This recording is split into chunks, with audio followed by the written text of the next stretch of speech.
Yo, yo, yo.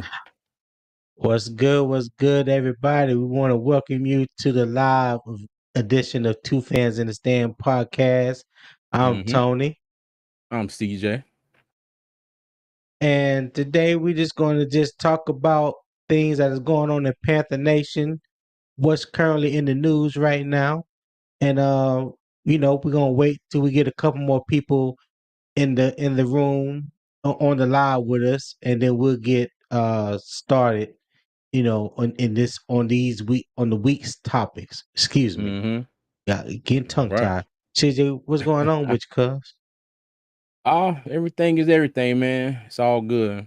Trying to cut a little grass this morning before it started pouring down, and I thought it was going to be a little dry outside, but obviously it rained a little overnight, so I was out cutting a bunch Oh, of okay. wet grass, and my son tore up my weed eater for whatever reason. He claimed that they got beef, so you know. That's crazy. So That is crazy. we'll see how that go. Okay, I got you. I got you. Well, I ain't did too much myself. Hey, hold Look on. at Look what we that. got. We look in Look, here. look.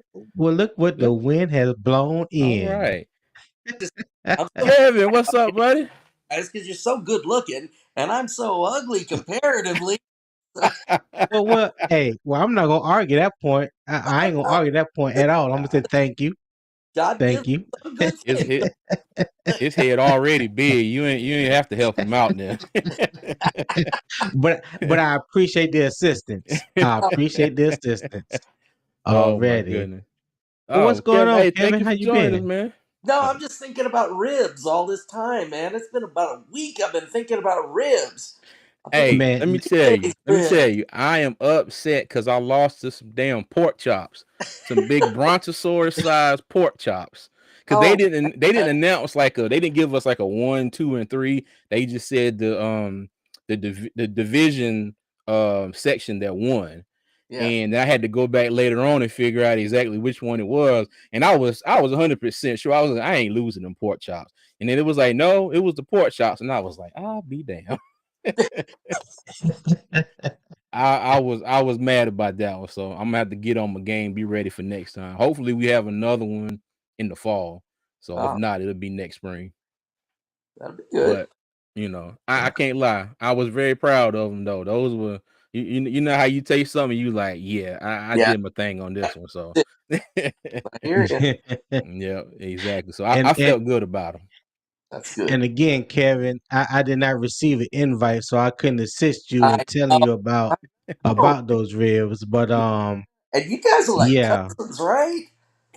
yeah, we first cousins. Hmm. Yeah, Yep, our his dad's a his brother. dad, yeah, What's his dad and my dad are brothers. is that right? Yep. That's cool. Oh yeah. Yes, sir. Yes, Yeah, the, sir. the family resemblance runs strong with all of us.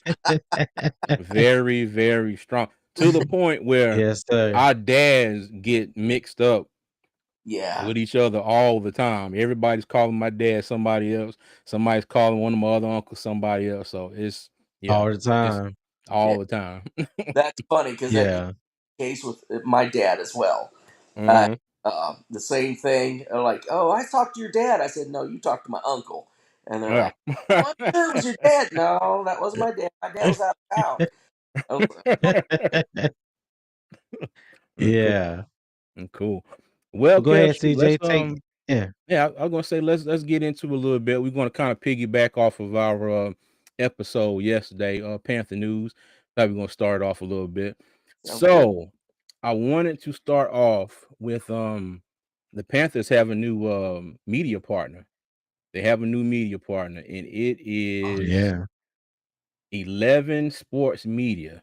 Okay. It is a UK based firm, and they're basically going to launch a small business partner program for small businesses in the Carolinas. So, anybody out there watching this and oh, excuse me, sorry, popcorn. But anybody out there watching this with small business, whether you may be a Panther fan or not, it might be a good opportunity, when they get this ball rolling. Because if I'm not mistaken, let me see, it says It said, in addition to small business partner program, 11's fan management technology, 11 will play a leading role in supporting the Panthers Challenger Flag Football Initiative, a program that gives children and young adults of various abilities the opportunity to play flag football in a safe and structured environment. So on top of that, that's the benefit of it too.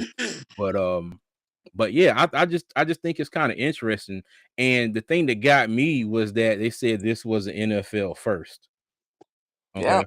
So the fact that no other team has partnered with anybody for any kind of a small business program or initiative, I thought that was pretty cool that we'd be the first one.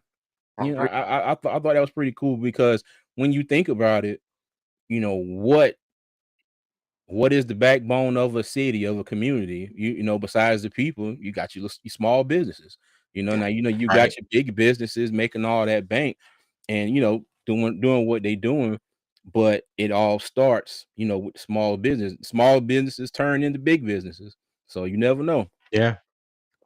You Yeah. know, The small businesses are the heartbeat of America. All right. mm-hmm, Like about 70-75% of small business owners that I want to say they're profitable, but mm-hmm, it's still like they're living week to week. You know what I yeah, mean? But yeah, they provide so many other jobs to other people, yeah, that's whether it's, $7 an hour, the minimum wage, or $10 or $15 an hour.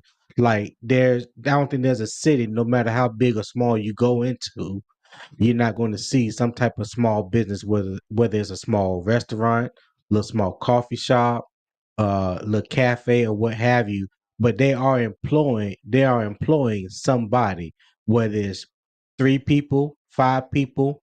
When you put when you lump them all together, they mm-hmm, make up the majority of the employment in America. So small businesses are very, very vital to the heartbeat and to the success of this country, because they're not always trying to take away. They're not always trying to take from society. They're more about giving than taking away. So that's why I rock with small businesses. And as me being a small business owner a couple of times, I understand that dynamic when it comes to a small business ownership. yeah. I hear you. I've Yeah. had my one kind of wrangle with small business. It was man, it was good while it lasted, and then I just kind of gave up on it. Yeah. That's you know. about how it is. You know, we first when my wife decided to come out the classroom, Mhm.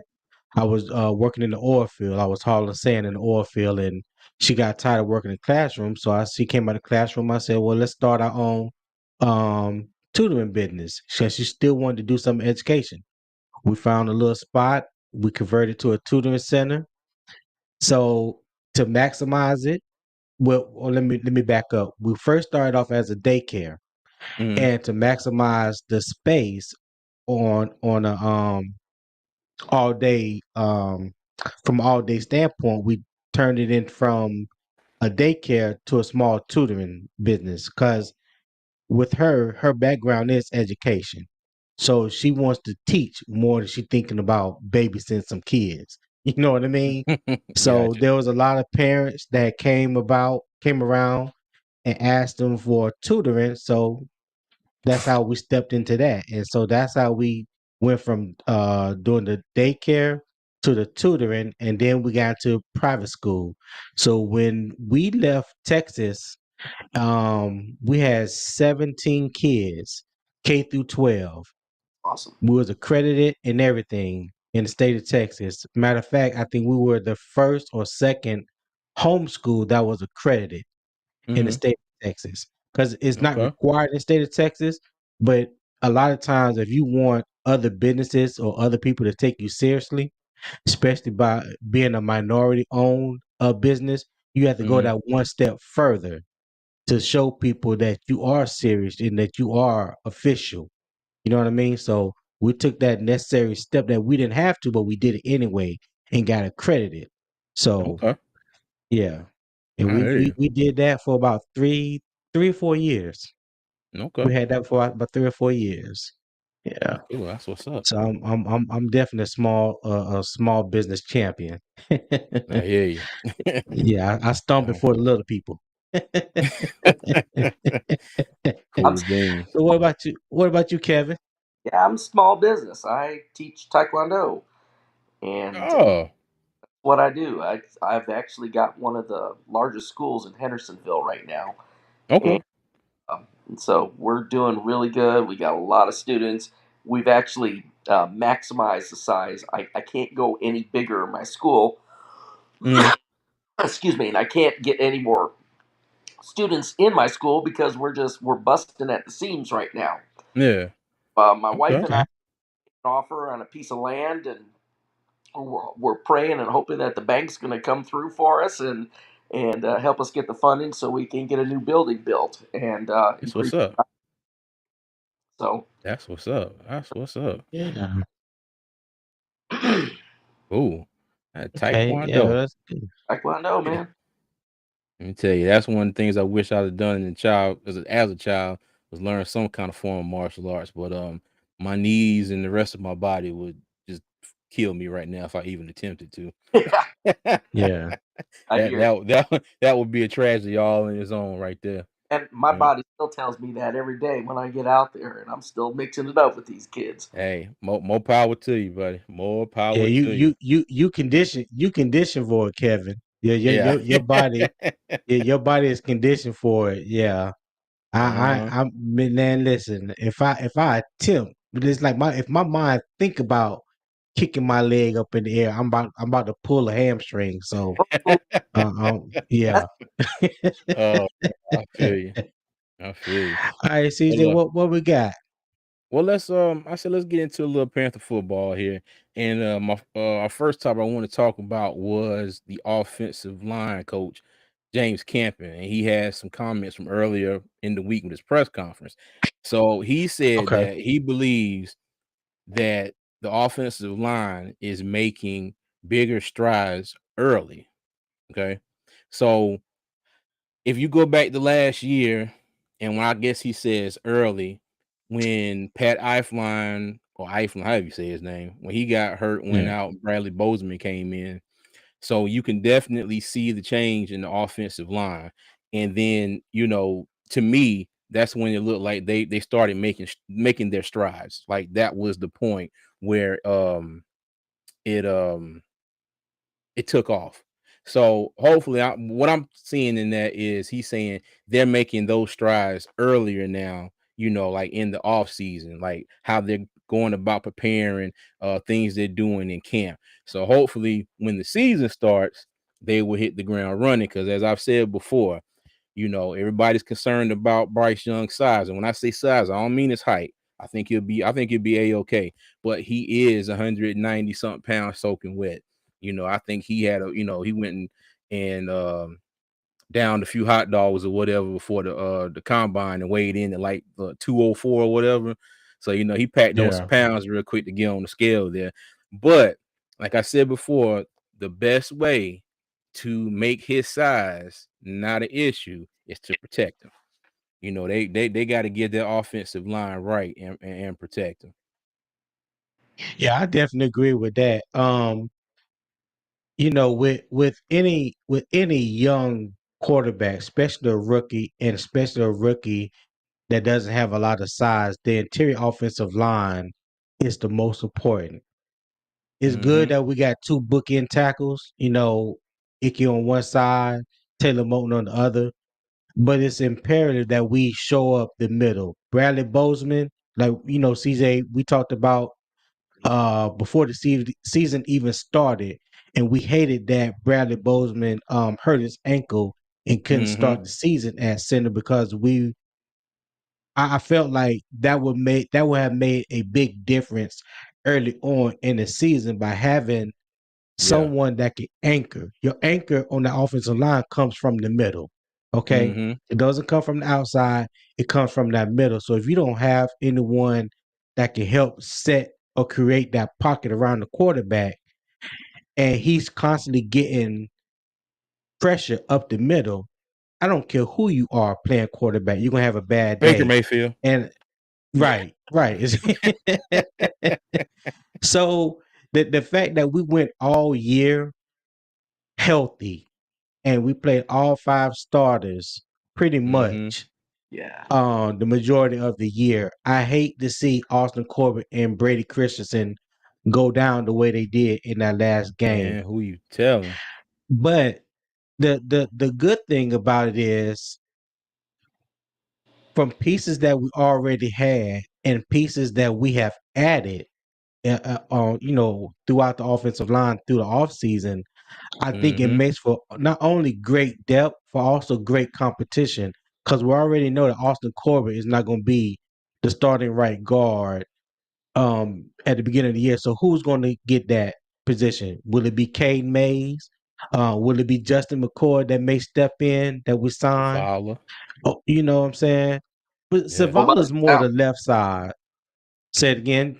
What about Zavala? Chandler I, Zavala. I see I see Zavala more as the left guard. I Ah, think Mm. Zavala is going to push. He's going to push Brady Christensen for that left guard position, even if Brady Christensen is healthy. And CJ, no, I said this at the beginning of the year when the depth chart pretty much was set, and we had an idea that Brady Christensen was going to be a starter. I felt like out of everybody on the line, besides Pat Eifline, which I already knew that was a weak link. I thought Brady Christensen was the next weak link. So that interior position from center to left guard, those two positions were the weakest link on our offense as far as offensive line. And Yeah. my only thing with Brady Christensen, my only thing with Brady Christensen was he don't weigh enough. He's athletic enough, but he don't weigh enough to hold the anchor in the middle of that interior offensive line. So I've always been of the mindset you need beef in the middle, i.e. Bradley Bozeman over Pat Affline. You talking about 325 over 295. 30 Yeah. pounds of beef is a difference. difference. And, Yeah. Yeah. and we But saw that once Brady Christensen, once Bradley Bozeman stepped into the lineup, we anchored it. saw a difference. We saw a difference in the line play for our team and in the run game. Mm-hmm. Yeah. Oh, hold on, real quick, Tony. I want to comment here. Eric Schaefer said, "I ain't been in the loop. We make any cuts or signings on offense. The latest thing we did, they waived quarterback Jacob Eason and wide receiver Preston Williams and safety Nico Bolden, who was undrafted rookie free agent, and they signed linebacker Ace Ely, outside linebacker Jordan Thomas. He came from the XFL." Marquez Right. Stevenson, wide receiver, defensive back Vernon Scott, wide receiver Gary Jennings, also from the XFL, Antoine Jackson, defensive end from the XFL. And let me see. They also signed tackle BJ Wilson. I think that's all that happened this week. Now, BJ Wilson is an interesting story because he came from what is it, Quincy University, the Yeah, Hawk. Quincy College. Quincy College, and I Yeah. think Division two, and he was like all conference. Started for I think 3 years in a row, but what ended his season was an Achilles injury, and he's Mm-hmm. as folks say, he is massive. He is six Yes. six, 333 pounds. 35. Yeah, I believe. And his coach was like, he knew he was going to get noticed because how couldn't you? How couldn't you notice him? And it was like they don't make him like him, very often. So somebody's going to take With notice. with a 79-inch wingspan. Yes, yes, So There's your sir. he got some long arms. Mm-hmm. there's your beef. Go ahead, wait. Yeah, yes, yes, Yep. sir. There's your Yes, beef. sir. Yeah. But Now it's diamonds. Go ahead. I gotta stand up for Brady Christensen now. And Tony been talking trash about him, all I year. ain't Hey, come on now, don't sit there act like you haven't. You've been my talking junk I about this have man not all talked year. trash about him. All I said is Brady Christensen need to get his weight up. He need to go to Golden Corral four Trash. times, 4 times a day, 3 times a week. That's all I need Uh-huh. Brady Christian to do. I need him to get over the 300-pound mark. He's like Now they say he 305. was at 305. That man, that okay. That's okay for a right tackle. Mm. Hey, Who look all I know is when Bradley Bozeman got into the starting lineup, that run game, the switch was turned on. Brady Christensen wasn't the problem. It was Pat Eifline. So that's why I said I'm going to defend Brady Christensen because it's not like he was out there, just winging in a prayer all year. Because when Rule drafted him, they didn't know what the hell they wanted to do with him. Oh, he's a guard. Oh, he's a tackle. Oh, he can do this. Oh, he can do that. Well, he found this spot. He settled in. They realized that they needed the tackle, and they went out and got Icky. Okay, so like I said, I got to stand up for my man from BYU. all I'm saying is because All you said was you didn't believe in that man. That's what you All said. Carolina, all that, all I said was because Carolina wanted to emphasize a Hmm. power running game. And in my mind, in a power running game, you need them hogs up front that can move some furniture. I need some furniture movers in my furniture company. I don't need nobody just sitting at the kitchen table. Brady Christian was just sitting at the kitchen table. And I need him Yeah. to pick the table up and move it. You know what I mean? So that's what I was looking for. Go ahead, Kevin. I Uh-huh. Well, thanks, Tony, for realizing I wanted to say something. Did you realize last year? You ever see when we would get on the 1 yard line, or we're trying to get a first down or some such thing like that, and oftentimes we just didn't have enough weight behind us to be able to get across that line to do it. And on the same token, Preach, Kevin. yeah, yeah. On the same token, like when the opposite team was trying to do the same thing, man, they push us right back. We're just like, what the heck is going on? So That's what I've been saying. That's what I'm saying. yeah, Blame Pat iPhone. blame Pat on that one. Because let Oh me tell you man. now we do agree on him because it was wild. You could see it. He hiked the ball, and then the next thing you know, that man be looking up trying to find the moon in the sky. I mean, he looking straight up in the air like this. I mean, they bending hey, him backwards. yeah, The one thing I hated, the one thing I said to myself when it was announced that Pat Eifline was going to be the starting center week one. The first two things that came to my mind, I was like, we got to see Vita Vea twice a year, and we're gonna see Dexter Lawrence second week of the season. Mm, yeah. That to me, that was gonna tell. Because if you ever watch Tampa Bay, I don't care who they play, Vita Vea lines up a half a yard deep all the other defensive linemen. Why does he do Hmm. that?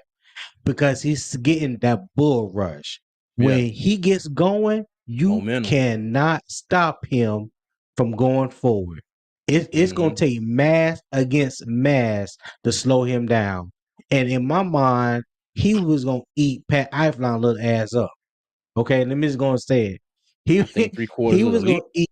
messing with him. Yeah, he was going to eat Pat Eifline little ass up. So that just went through my mind. Like I said, I just believe if you're going to have a power running game like Carolina did last year, you Mm, need those type of players up front. Now, yeah. what's good about this outside zone offense that Thomas Brown is bringing from the Rams is those guys. It's less about power and it's more about being athletic, Hmm. being able to move, creating not mismatches, but setting a point of attack whether you're going left or right. So the whole thing about the blocking scheme in a wide zone offense is if I'm here and there's okay, if you see my hand, Hmm. if the defense alignment is straight up on me right here, my initial step is if I'm going to the right, I'm trying to get my left side of my helmet to his outside. That makes sense. Mm-hmm. So which that puts my left leg in the middle of his body, my right side, the left side of my helmet on his left side of his helmet, which kept put my right arm on his outside of his left arm. That's creating angles. If you Mm-hmm. watch the blocking scheme of the wide zone offense, left to right, that's what it is. And you have to be able to move in space. Mm-hmm. That is the key thing. It's not a power running game. Even when they run inside zones or run pin and pull, it's all about the mobility and athleticism of the offensive lineman. So the offensive line not only have to learn a new blocking scheme, but everything is more about moving laterally instead of forward and backwards. That makes Yeah. sense.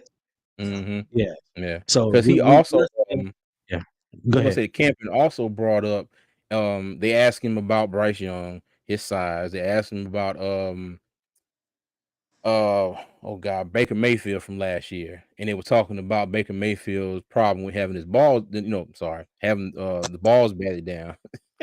My bad. Yeah. But so they ask him what they working on, the offensive lineman swatting the defensive lineman's hands down, to kind of keep them down so they don't get their arms up to, to get at the football. So Campen was like, no, I mean, now that is a thing, but they're working on making sure that they give Bryce Young throwing lanes. You know what I'm saying? Right. So it's gonna be, like, and get back what we was talking about mobility.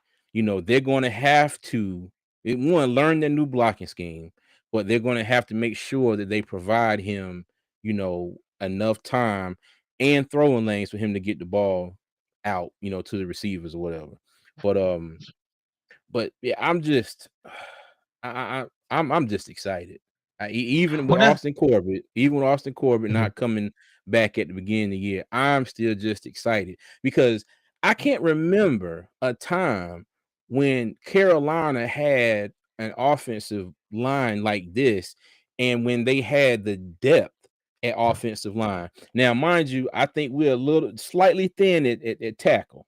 Okay. And then they did bring back Cam Irvin, and you got K Mace who can play all five positions. You got Larnell Coleman. Yeah, yeah, Yeah.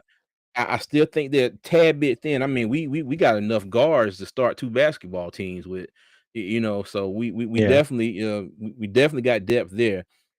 But I heard somebody the other day say that if they would have put this much effort into the offensive line while Cam Newton was here, think Oh about God, here you what would go. happen. No, I'm being real. Now that's just from for real. As Cam Newton had a decent offensive line, and this is in my opinion, he had a good offensive line 1 year, and that was 2015. Now I always say this jokingly, but Cam was back there sending emails, making sandwiches, signing footballs, all kind of stuff. And then Mister. he looked, oh, my man's open. Let me sling it down for touchdown because he had time. Yeah. And then the Oh, moments when he Bible had study time, and everything. yeah. And then when he didn't have time, he had lanes as wide as the Red Sea. He took off and he was gone. But yeah, Yeah. So yeah. what you I'm think, Kevin? What you think about this offensive line? You ask me? yeah. Yeah. Well, Oh, what do you think about the offensive line? I think that they're going in the right direction, and I think that they're getting some heavy hitters up in there. They got some big guys, and like Tony says, we just need the meat inside there. We need to be able to anchor it, like you said. You got to anchor it from the center and then let it go from the outside.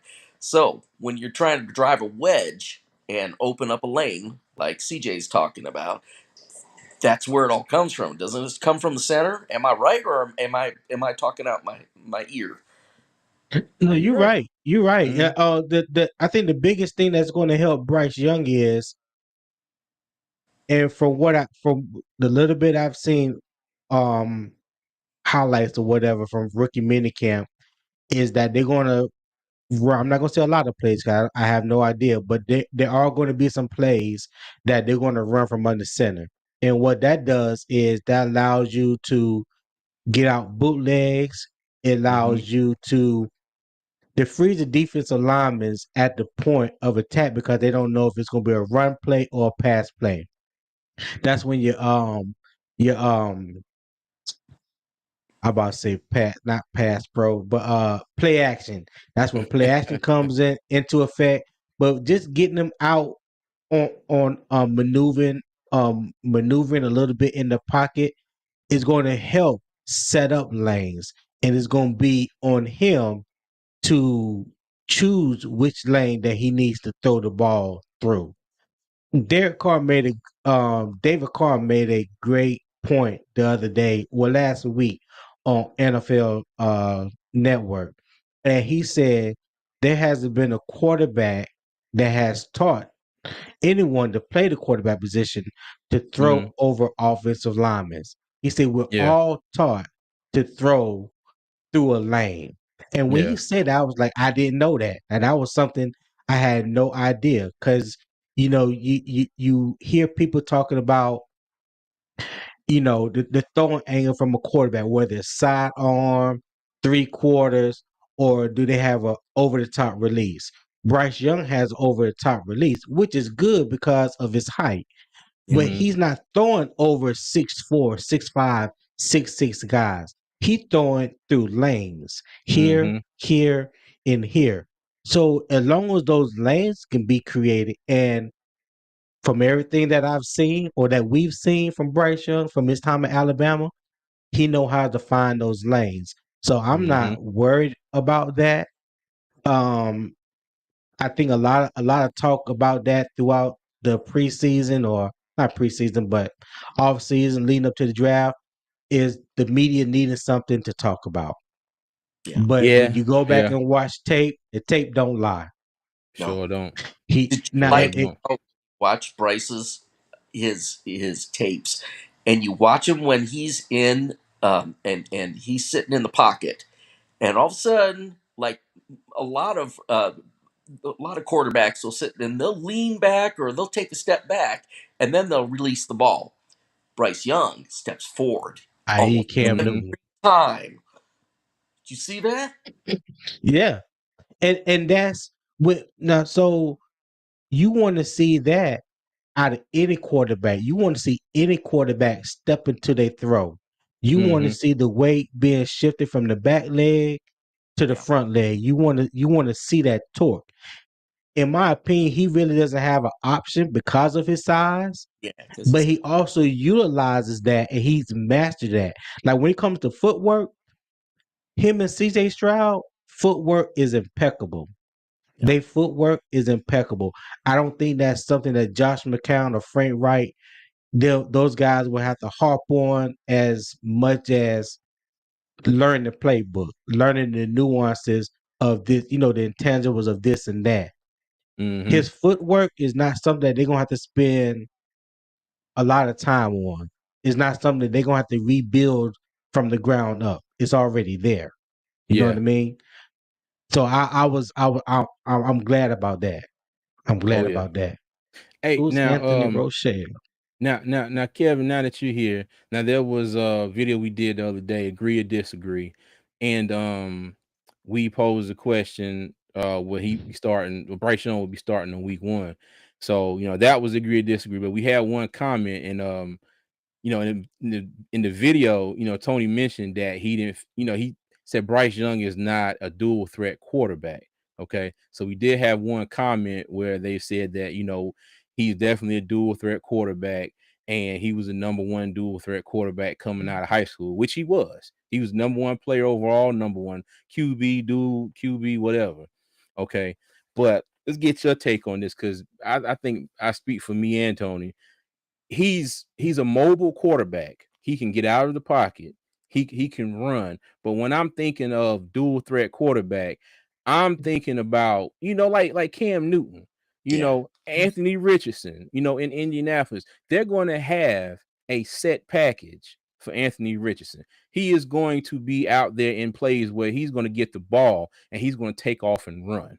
Okay, he's probably gonna have a whole slew of plays just for him to make use of his size, and his strength, and he get out and run. Now, not saying that Bryce Young is not mobile, can't get out of the pocket, but I don't think they're going to do that in Carolina. I don't think they're going to have a whole playbook or a whole, list of plays specifically, just to get him out in the pocket and get him killed. You know. Yeah. So what's your take? I Hold, agree with hold on, absolutely. Kevin. What? 1 second, but before you respond, this Anthony Rochelle, what's going on, man? How you doing, Glad, Anthony? glad. Welcome to the channel. We doing good over here. Uh-oh, we got one. Anthony Here he is. Rochelle, he's been a. Oh, he's online. Okay. Hey, how you doing? Hey, how you doing? Good, man. Hey, Nice. what's going on, man? Glad you jump in and join us. Yeah, I'm a huge Panthers fan since 1995. There I you was a go. teen. I was a teenager when I started. When they came around. Yeah, Yeah, I yeah. Me, was. me, me, and you. What? Yeah, 95. I I was. was I was 20. 13. I was I was 22. 13. Yeah. Mm. I was Yeah, I was So I 13. just 22, man. want to introduce myself. My name's Anthony, and I'm new to your guys' podcast of Welcome. subscribing and everything. So Well, um, Welcome. welcome, Anthony. We appreciate you being here, man. Yeah, thank you, man. brothers. Thank you. Yeah. Yeah. Hey, well, we're gonna go back to the Yeah. Kevin real quick. Back to Let him answer that question. What do you think about Bryce Young being a dual threat quarterback? Yeah, man, I totally agree that Bryce belongs in a position where they're letting him run that ball like Hmm. uh, Cam did. You Yeah. know, some of those linebackers and stuff said, "Man, we're afraid when Cam comes running at us. It looked like a freight train coming at us." Exactly. And he did. He was able to move people out of the way when he came, flying through there. Bryce Hmm. ain't, right. and I've seen him run, and he's small and he's elusive, and it's hard for them to get their hands on him. But I Hmm. think when everything else fails, when he can't find a place to throw that ball, is the only reason why he's going to run. Yeah, So I Yeah. I agree. don't think he is going to be a dual Yeah. threat for And, like Anderson. and one thing I do love about Bryce, he know how to slide. If you go back and look at his tape, when he see the world bearing down on him, he screw, Oh yeah, he slide right to the ground. He said, "Nah, man, Yeah. y'all ain't getting y'all hands on me." Well, Anthony, you tell us what do you think about Bryce Young and the idea that he was labeled as a dual threat quarterback, so that makes him a dual threat quarterback. Now, I don't know. You say you're new to the channel, so the topic last week was on a agree or disagree is will Bryce Young be quarterback one week one, and I made a comment last week on the video that in my opinion, in my eyes, Bryce Young is not a dual threat quarterback. And so somebody in the comments was like, yeah, he is a dual threat quarterback. He Yeah. will be one, always have been, always will be. So Well. Hmm. what do you think about that? Then I'll go, I'm gonna go last and tell y'all what I think. Okay. Okay. So what I was thinking, uh, I was thinking we were going to get C.J. Stroud, but I was a big fan of C.J. Stroud, but I was thinking about uh, when they said the first pick Bryce Young. I was like, oh wow, that's a big shock. But I did see his film, and he's outstanding. There's more need to be of uh, his techniques, but Hmm. he's definitely he's definitely gonna be a great success in the NFL. Okay. Okay. All right. So the reason why I said so let's start here. Um in most people minds, and I'm assuming, now this is me assuming a lot of people think like me when it comes to this. The definition of a dual threat quarterback, right, is someone that not only can move the ball through the air, but can move the ball and create opportunities with their legs, right? So when Right. you think about dual threat quarterback, you think of Cam Newton, you think of Lamar Jackson, you Michael think Mm-hmm. Vick. of Michael Michael who? Vick. Vick. Yep. Yeah. Michael Yeah, Vick. Michael Vick. You know, Hmm. guys of that nature. Um, was was Bryce Young labeled as a dual threat quarterback coming out of high school? Yes, he was the number one ranked dual threat quarterback coming out of high school. Yeah. When he got to Alabama, did anybody or did you ever hear anybody say Bryce Young dual threat quarterback? Did you Mm-hmm. ever see that you can remember ever see Alabama run a design run play for Bryce Young?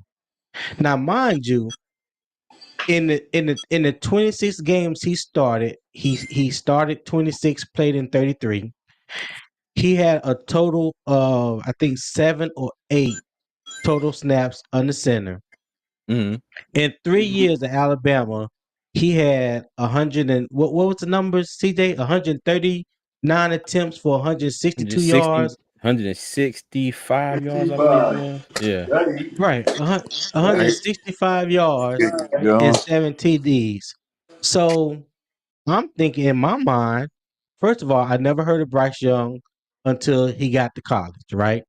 Mm-hmm. So what I know of Bryce Young is, in my eyes, he's a pocket passer that has elite escape mobility. He's not a dual threat quarterback, right? Yes. There's no GM, no head coach, or no quarterback coach who has ever, since he's been at college and has been an NFL prospect and now being drafted into the league, no one has associated dual threat and Bryce Young together. Like CJ may mention in the comments, he has done all his damage from the pocket. From the He pocket. don't do damage with his legs. He'll get you a few yards here and there. He'll score some touchdowns here and there, but that is not a primary thing of his. Nobody is going to run Bryce Young as a dual threat quarterback in a league. I don't care which 32 teams he played for. Matt Rule. Mm-hmm. Nobody. No.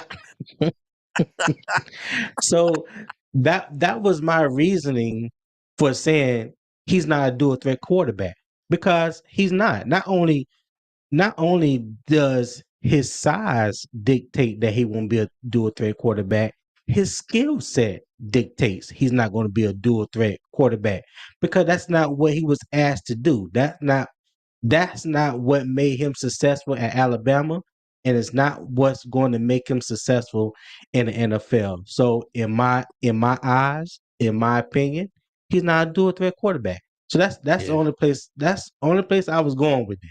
You know, Yeah. And you I don't want to it, kill your franchise quarterback. right. You don't, yeah, right, exactly. Like, I don't care what people put on paper. I look at what I see on tape. Mm-hmm. What I see on tape is going to always outweigh what anybody has to say. And I've been playing, coaching, and watching football for over 40 years. So I think I have a pretty good idea of what I'm watching, what I see on tape when it comes to that. So yeah, that was my whole take. We had a little back and forth, you know, Mm-hmm. with a particular subscriber in the comment, and it was just funny because Yeah. there was All love it though. was like, yeah, all love. It was all Mm. love. It was all Hey, love. and Anthony, man, we got you, man. We appreciate you jumping on with us, man. Really appreciate that. Yeah, yeah. Appreciate you, Anthony. Hey, you know something? Appreciate you. It's one of the things that I watch your podcast so I can learn stuff, because I am not any I don't know that the extent of football that you two Mm. do. I know that you guys played in your lives, and so you've got a pretty darn good idea of what you're supposed to be doing and what they're supposed to be doing. And so that's why I always got on and listened to you guys to see what you have to say so I could learn something. because that's Yeah. what these things are all about. It's just learning from you. Mhm. And you know what? Right. And I will tell you this. Now, I appreciate the comment, but now I never played football. I've loved football all my life, but I never played. I never was on a team or anything. But like like our name says, two fans in the stands. I'm just a fan of the game.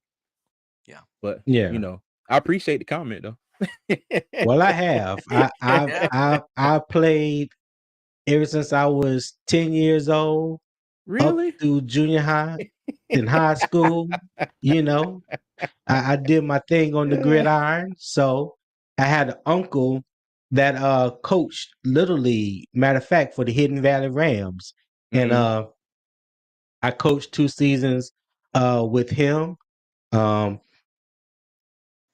I refereed football for a year in Texas. When I was in Texas, I was refereeing middle school football. So I've been around the game all my life. I had a cousin that played professional football, All American at Florida State. It was my idol when growing up. So I was a Florida State fan. When he got drafted by the Cowboys, I was a Cowboys fan. boo and You boo know, again. so yeah, I know. I get it. I get it. I get it. But my first love, I have to confess, I have to be truthful with the people, was the Yeah. Cowboys. Now when '93 came around and Jerry Richardson said, we about to bring a team to the Carolinas. Mm, Okay, well let's see it happen, Jerry. And then when it yeah. did happen, '95, hey, I've Yeah. been with my boys ever since. Yeah. Now I can't lie. I pull for Buffalo. I endured 4 straight Super Bowl losses. So, but Buffalo was my team. But where I was from, well, where we're from, that's all I caught was Buffalo games for some reason. I promise you, I saw the Mm-hmm. Bills play every week. So that's who I started liking, like you said, Mm. until they came out and said that Carolina was getting the team, and then it's been Panthers ever Yeah. since. But yeah. Yes, But sir. Well, what about? Oh, go ahead. go ahead. Now go ahead, Tony. No, I was gonna ask Kevin who was his team before the Panthers came to town Okay. Well, and get my words out. I was born and raised in Detroit, Uh-huh. so a Lions fan for a long time, and I realized, Okay, the Motor City. oh man, I tell you, those guys were terrible. Terrible how bad they were. And so when I moved to North Carolina as a teenager, and then obviously we didn't have any team here at the time, Mm, and so then I saw the Dirty Birds. They played for a little while. I would follow them every once in a while, Mm-hmm. and then once '95 came along, that was all over for that. yeah. Oh yeah. Yeah. That's probably like that for a lot of us. But Yeah. I wanted to kind of switch up a little bit and kind of talk about the rosters, offense and defense. Um, Okay. and let me bring this up here. But I wanted to get into all right. So now this is a little slide I made here. Kevin, can you see it? Yeah, man. Okay, cool, man. All So right. now Bryce Young, of course, is going to be our starting quarterback week 1. That's what we firmly believe. Okay, Agree. and I got an extra player on here. I got Jonathan Mingo. I'm gonna get to why he's on in a second. But Miles Sanders, starting running back, Adam Thielen, Terrace Marshall, DJ Chark, uh, wide receiver 1 through 3 at the moment. Hayden Hurst, our new acquisition, tight end. And you got Icky, Brady Christensen, Bradley Bozeman, Austin Corbett. Now he's got the red circle around him because he's hurt and he won't start the season. And then you got Taylor Moton. Okay. Now Okay. I got Jonathan Mingo up here because now I may be taking a little leap of faith when I say this, but I think Mingo might end up kind of surpassing one of these 3 guys on the roster by the end of the year. Now, I don't know which one, but DJ Chark does have some injury issues. Okay. Adam Thielen, I'm not gonna call him old because he ain't old, but I don't see him being the Panthers' number 1 receiver. Okay. Terrace To Marshall. start the year. to start the year? I like I said, I think I'm jumping on a leap of faith here on this one. Okay. Okay, all I right. I I and like I said, this is just my thought. Terrace Marshall is due for a breakout season. Yes. He Thanks. is due for a breakout season.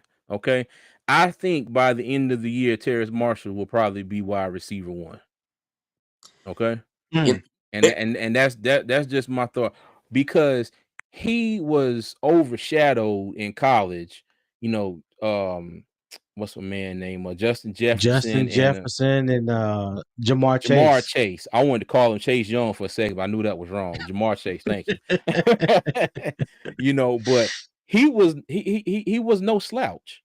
He was No, no he slouch. wasn't. And if there was ever a time or ever a player that was basically given the keys to the truck, the keys to the kingdom, doors wide open, and like this is yours for the taking.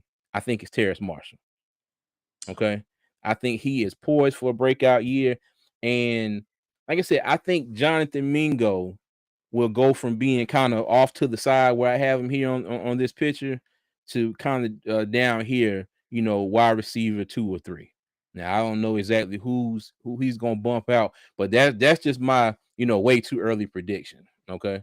And I Okay. could be completely wrong, but now excuse me, everybody's talking about, we lost DJ Moore. Okay, and that was big. There's no understating that at all. But I do believe that we have a wide receiver core that's more than capable. Okay. Now Jonathan Mingo was damn sure a surprise to me at 39. I did not see that coming at all. But I Right. like him. I looked a little bit of his tape. I like what I see. Got yeah. good hands, got good speed, got physical. Hey, they just got to get in, get him in where he fit in. Yeah. Terrace Marshall caught some gnarly throws last year. If you recall Yes. some of those things, why is it that they always put him right on the edge of the out of bounds right there? I mean, he was always catching it right on the line there. Did you ever see that? Mhm. Yeah. I mean, I got one of the clips in our intro from the Cincinnati Bengals game. If you yeah, ever watch our videos and you see our intro, the last picture is of Terrace Marshall catching the touchdown in the corner of the end zone. yeah, I'm yeah. sorry, Kevin. Yeah. Go ahead.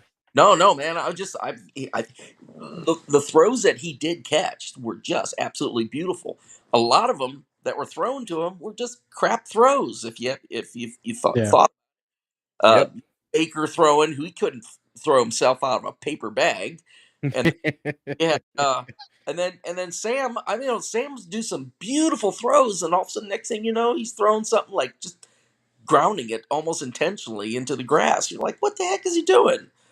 So Yeah. Yeah, I had high hopes for Sam. I me too. I, I did. Me, I swear I did. yep, I don't care too much for Baker Mayfield, but I'm not gonna lie. I pictured Sam, being the starter this year because before all this happened and we traded and got the number 1 pick. I thought Sam was coming back. I thought he was gonna be the starter. I thought he was gonna get some really good coaching and finally be able to, to shine like yep. I thought he could, but he's in San Francisco and he's not our concern anymore. So Nope. that's the end of that. Yeah. Yeah. Yeah. But So what are y'all thoughts on our offense? And like I go said, this ahead, is just Kevin. my kind of preliminary All right. So lineup here. I'm agreeing. I think this is a good looking offense right there. Okay. Okay. So here's my thing when it comes to the offense. I believe a lot of people. Well, let me just start with the obvious. Miles Sanders is going to be tailback one, right? Running back one. Mm-hmm. Yep. Bryce Young, we've already said pretty much he's going to be quarterback one week one. But no Bradley Bozeman position is solidified. Taylor Moton is solidified. Ike Quano is solidified. Brady Christensen, I think this offense is going to fit his skill set better than the power run game that we ran last year Mm-hmm. because I think he has the size and the mobility to move. So getting him out, moving, pulling is going to be better fit for someone of his size. Now, of course, we've already talked about Austin Corbett. We know he's not going to be there week 1. We don't know whether it's going to be 4 games or 8 games into the season. So who's going to plug that position? We talked about K Mays. We talked about Justin McCoy. I also think Zavala is going to push Brady Christensen for that left guard position. That's just my opinion. Now, when it comes to the wide receivers, I think a lot of people are sleeping on Adam Thielen. People have to remember Adam Thielen was that dude until Justin Jefferson got to Minnesota. And Mm-hmm. understandably so, he fell to wide receiver too, because Justin Jefferson is a better dude than Adam Thielen. But Adam Thielen still had about close to 800 yards receiving and 6 touchdowns last year as the number 2 wide receiver. When Adam Thielen got discovered from Minnesota State, it was on a tryout basis, just like we had tryouts last week with the rookies and things like that. It was on a tryout where he impressed the coaching staff from the Vikings and ran a 4.35 40-yard Mm-hmm. dash at the tryout. So not only does he got speed, he's a little older, I get that. But not only does he have speed, but he's a great route runner. Yeah. And the one thing that I harped on about DJ Moore the past couple years, love DJ Moore. I was upset that he went in the trade to Chicago, but I understand that they had to give something to get something. Mm-hmm. But my one knock on DJ Moore and CJ, I've talked about that, is that he was not a great route runner. For his size and his speed, he was not a technician when it comes to setting up a defensive back and creating space.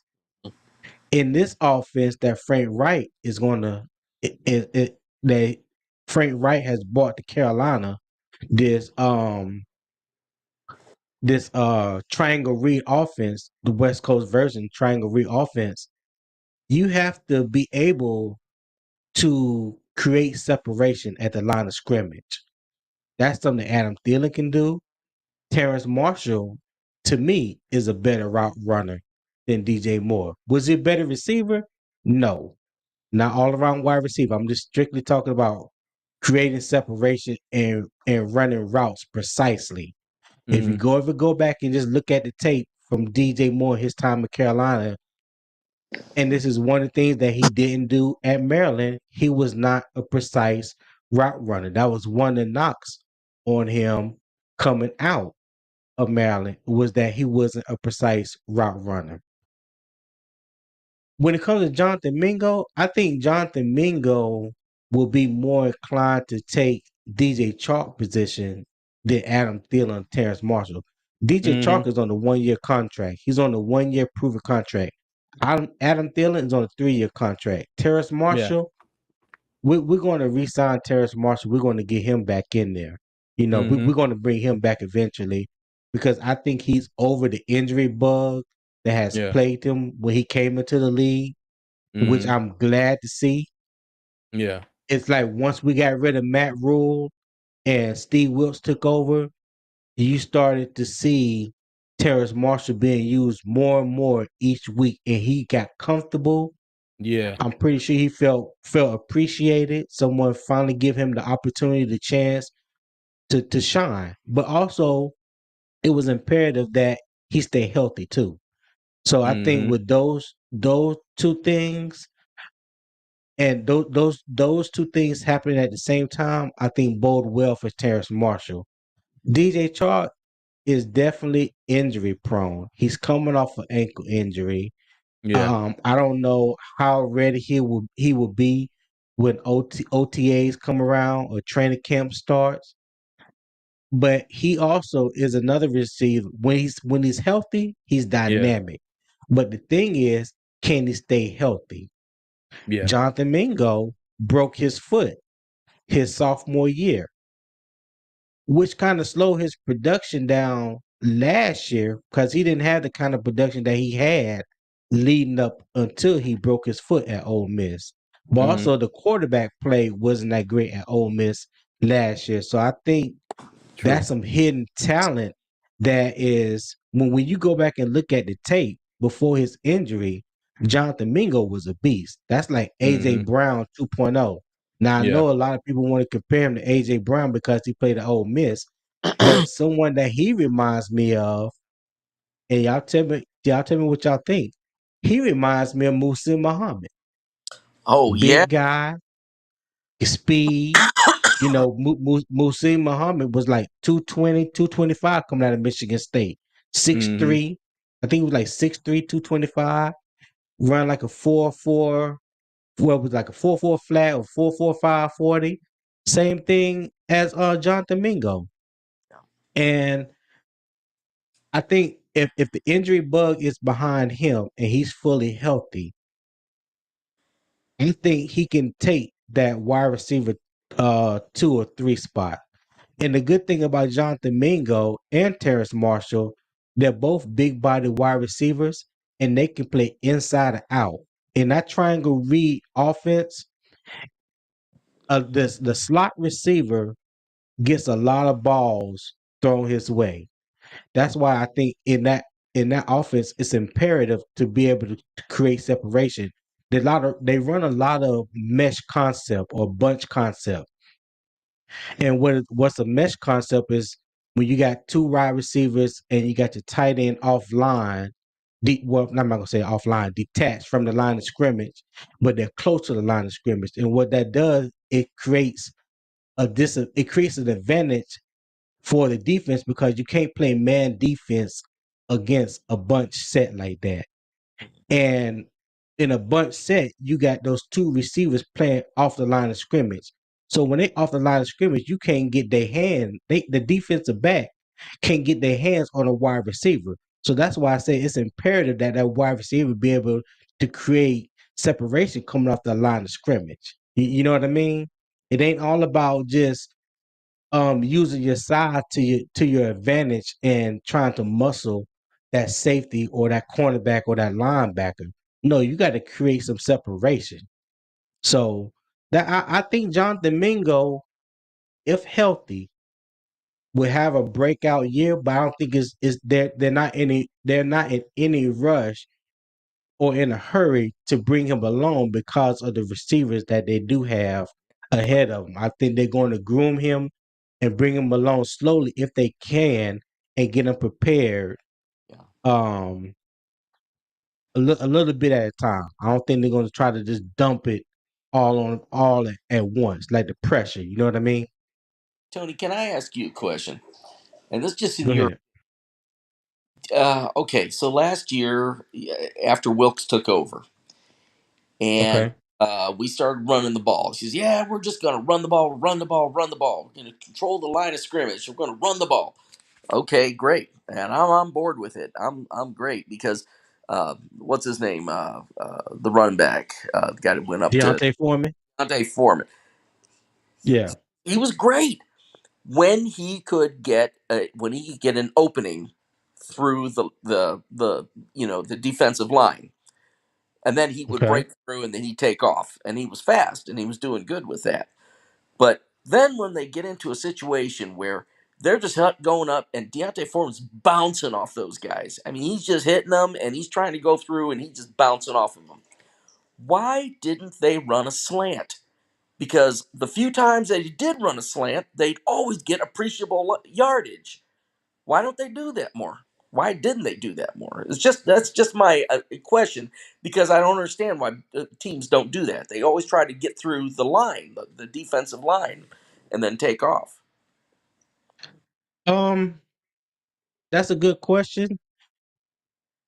I think a lot of times, like the strength of our offense, the second half of the season was the offensive line, was our running game, right? And Steve Wilkes realized that and leaned on it heavily, more Mhm. so than the pass game, regardless if you had Baker in there, PJ Walker, or even when Sam Darnold came back. The bread and butter of the offense was the run game. but at the same time, you don't want to get too predictable. Because not Yeah. only do the defenses start playing 7-man fronts, now you're gonna see an 8-man front. So now they done brought a safety in the box. Saw that. Now you're gonna start seeing that. So when you see those 8-man and 7-man fronts, do you have the receivers that can win one-on-one battles? And last year, we didn't have receivers that can win one-on-one battles and that can get open consistently enough to throw the ball downfield. Now, even before Steve Wilkes took over, it was like that. And we rely heavily so much on Christian McCaffrey, where it seemed like it made everybody Reach. else null and void. Like Mm-hmm. Robbie Anderson didn't get the ball for like 3 games, right? DJ Yeah. Moore didn't catch a ball to maybe like the fourth quarter in like 2 or 3 games. Like that's your number one wide receiver. Why can't he get the ball? It's not always on. It wasn't always DJ Moore's fault. It wasn't always Baker Mayfield's fault or PJ Walker's fault. Some of the time, it was just the play calling. It was Yeah, just the I play tell you calling. what thought it was. Ben McAdoo. You know, Yeah, I couldn't it was just stand the him. play. It was just the play calling. But when we did decide to run the ball, and a lot of it too has to a lot of it too depends on who you're playing against. You weren't gonna run the ball for 300 yards against the Ravens. You weren't gonna run the ball for 2 or 300 yards against the Buccaneers. Right. They defensive line are just too stout. Like Baltimore front seven was just too stout. And we knew that. Man, my thing with that game is we didn't take advantage of their weak point, which was they passing. Yeah. Tried to establish the run, whether it was getting 1 yards or 2 yards, and they were loading up the box because they weren't scared of who we had behind center. Yeah. This year, I think teams are going to. I think it's going to be different. I think in the beginning, they're going to see what Bryce Young got. They want to see what kind of quarterback he is as a rookie. They want to see if he lives up to all the hype. So they're going to bring a lot of pressure. You're going to see a lot of pressure up the middle. You're going to see a lot of stunts. Where the defensive end and the tackles switch positions. They're going to blitz him. How he handles that was, I say, in the first 2 or 3 games, will set the tone for the rest of the season on how defense's game plan around him, because you have nothing on tape right now to say, okay, he's good at that, he's good at this, but he's not good at this, and he's not good at that. But after about 3 games, where other teams, where there's enough tape on them, I think that's going to set the tone for what they're going to try to do with Bryce Young the rest of the season. Yeah. Makes sense. Yeah. Hey, Welcome back, welcome back. Anthony.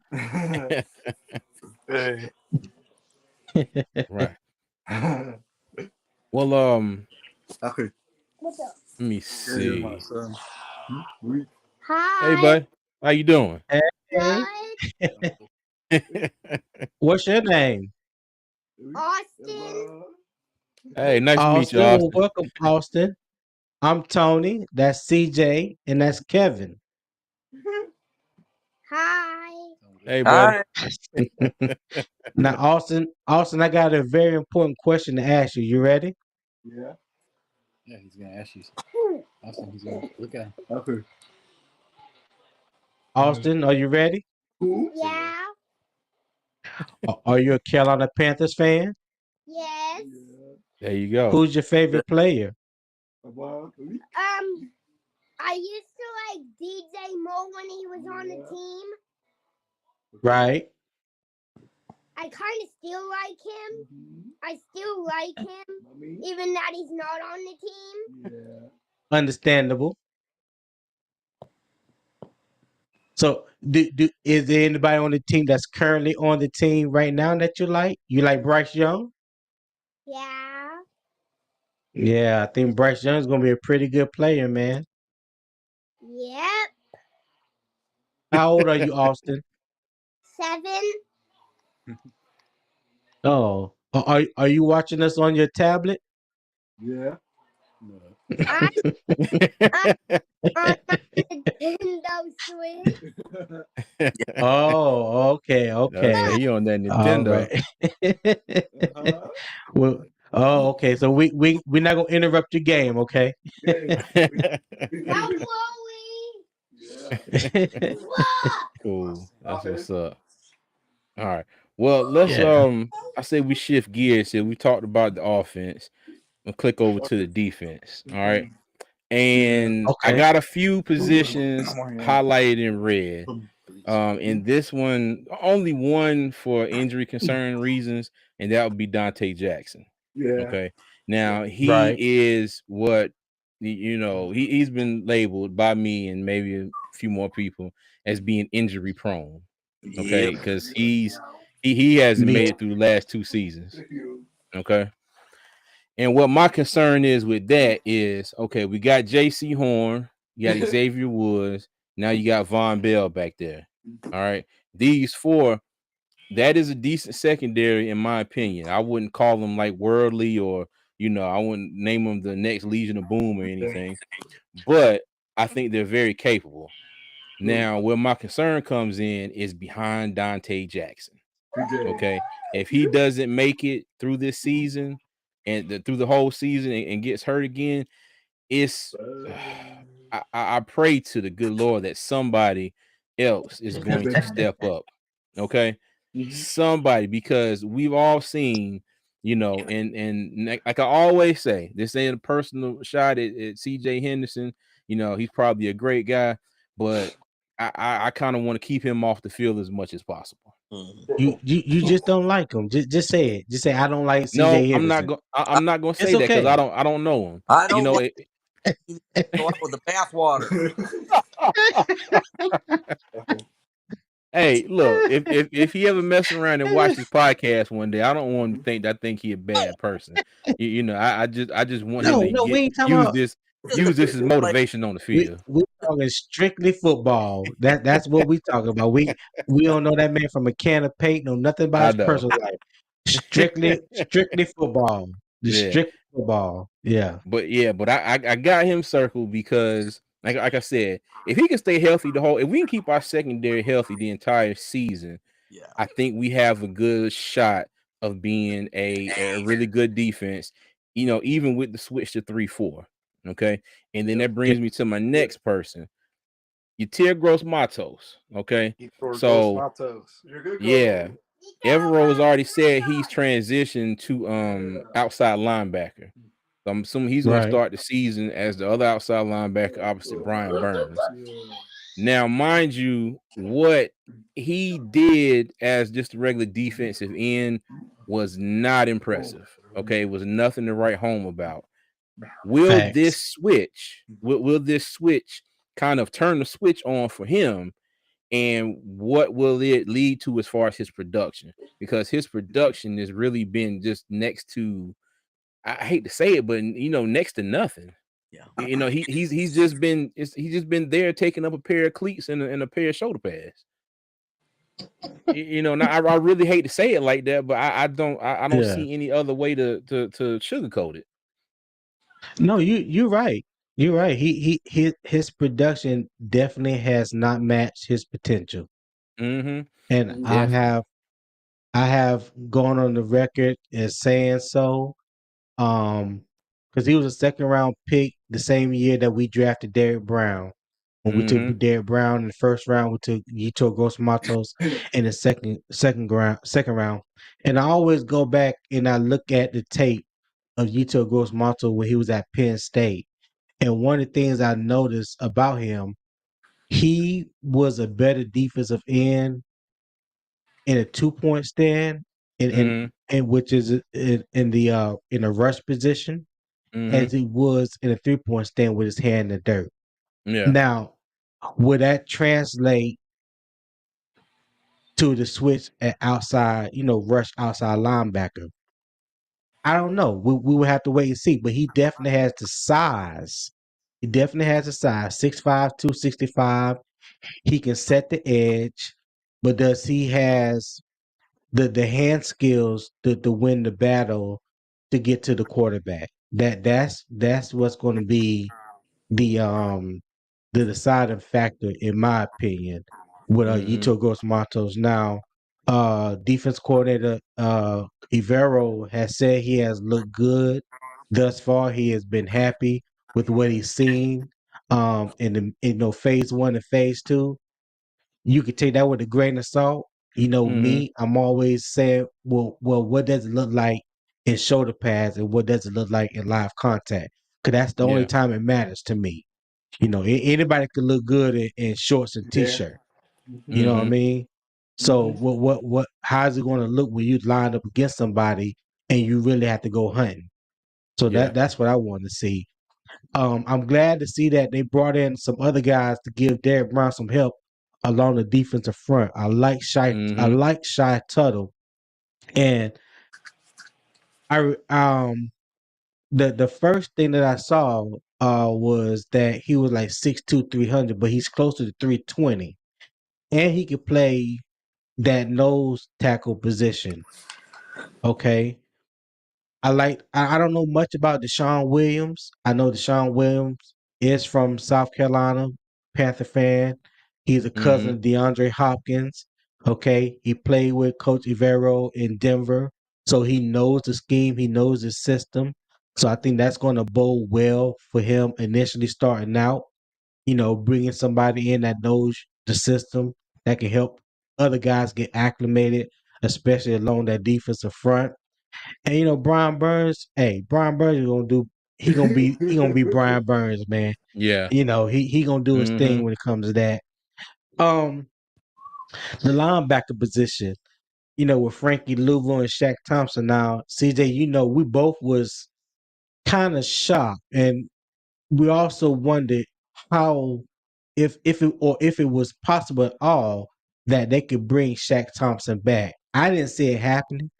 I didn't think Mm-hmm. that they could. I thought um with the cap hit that he was going to have initially for this year was going to be too much to overcome, again, because his production didn't match or warrant the team taking that kind of cap hit Yeah. when you're trying to build and restructure things, okay, and also Mm-hmm. create cap space.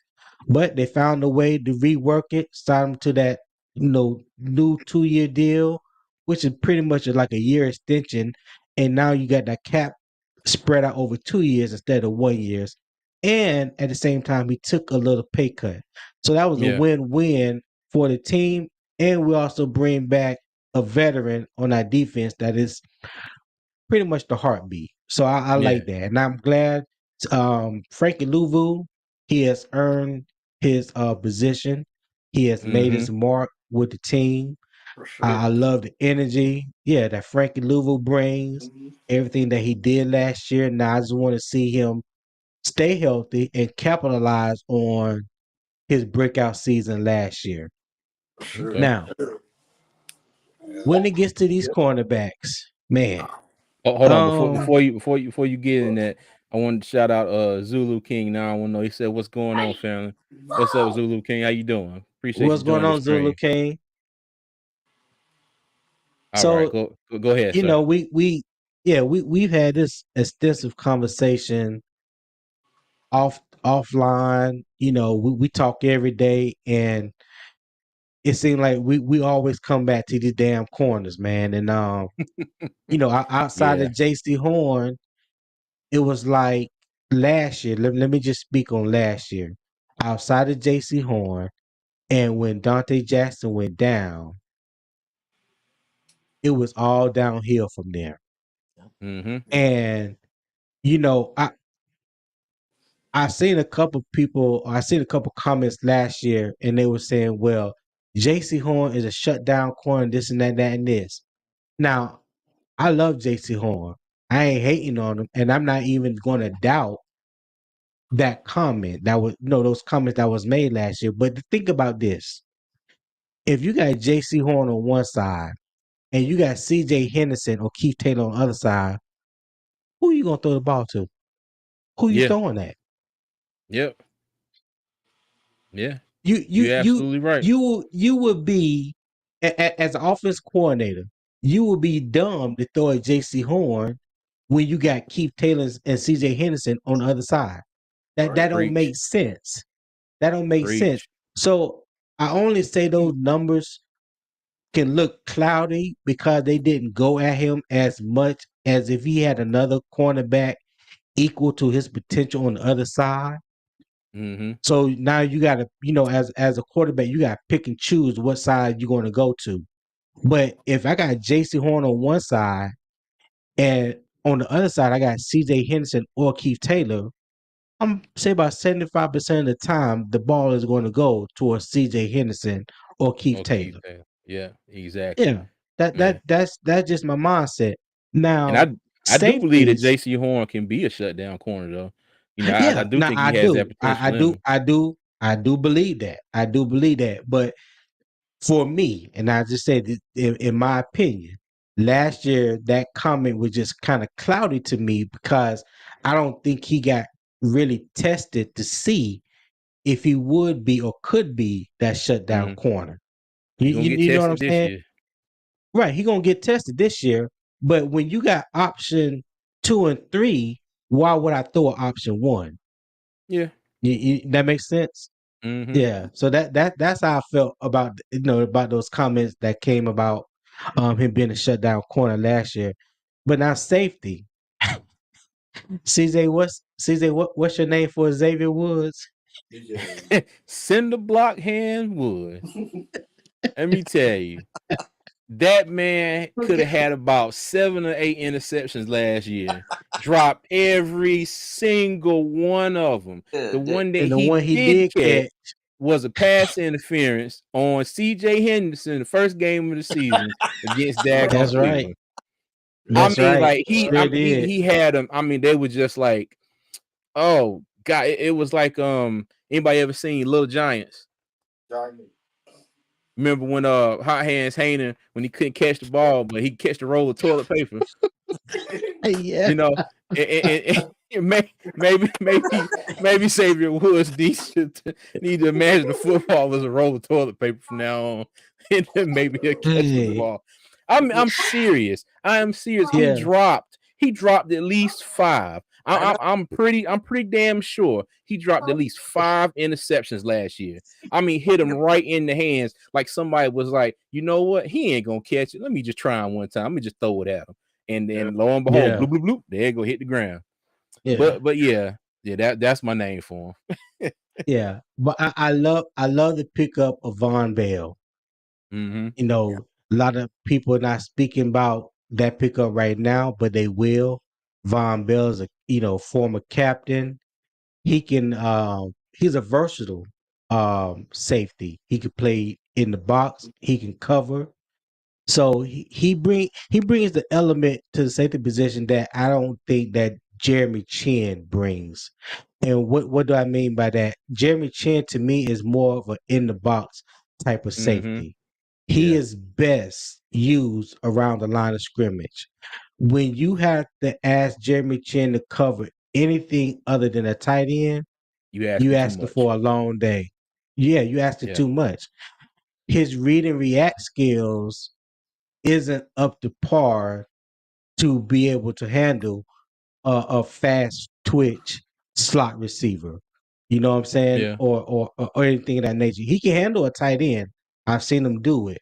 But Mm-hmm. as far as playing a deep safety position, that's not where he's most valuable at. I see Jeremy Chin like Cam Chancellor was for the Seahawks. Yeah. That enforcer, that big Yeah. body safety slash linebacker hybrid that has the speed that can run with a tight end or a running back out the backfield, but also Right. can bring that wood, that can come Mm-hmm. downhill, you know, rush off the edge or, stunt and rush up the middle and hit the quarterback, and he'd be looking like which way to go, where'd he come Yeah. from, you know? And Because that's kind of why I left him off of here, on purpose, because he's right now we don't exactly know what he's going to be doing, but the assumption is he's going to be all over the place. They're going to have he's gonna him be that everywhere. joker. He's gonna play that joker position for Evero in Mm-hmm. that defense, which he's gonna maneuver on either side. Whether it be the left side or the right side. Him and Eric Rowe, in my opinion, are both going to they're going to switch in Mm-hmm. in that big nickel in Yeah. that slot position, depending on the game plan, who they playing that week, and Mm-hmm. what's needed from that position. But that's another pickup that a lot of people um haven't said much about is the pickup of Eric Rowe. Yeah. Eric Rowe And is the another Panthers one have that him can listed play. as a cornerback. Yeah, well, he came out of college as a cornerback, and Mm-hmm. he moved to safety when he was with New England.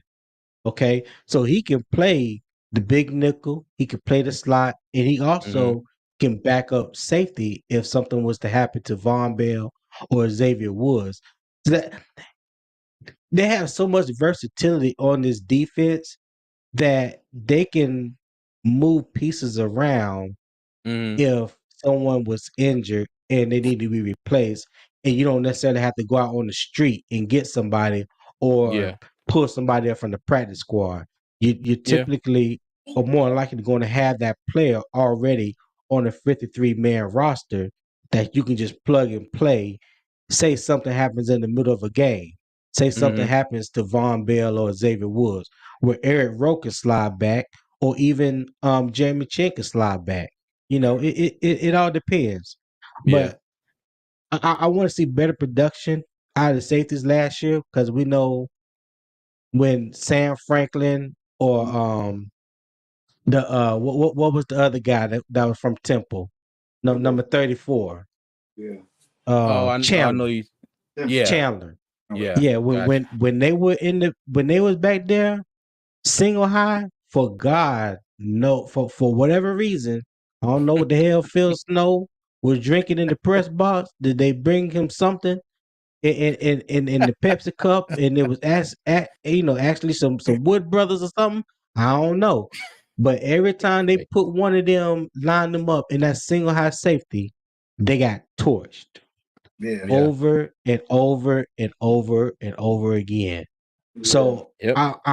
I'm glad this year you're gonna see a lot more um shell with two safeties up top.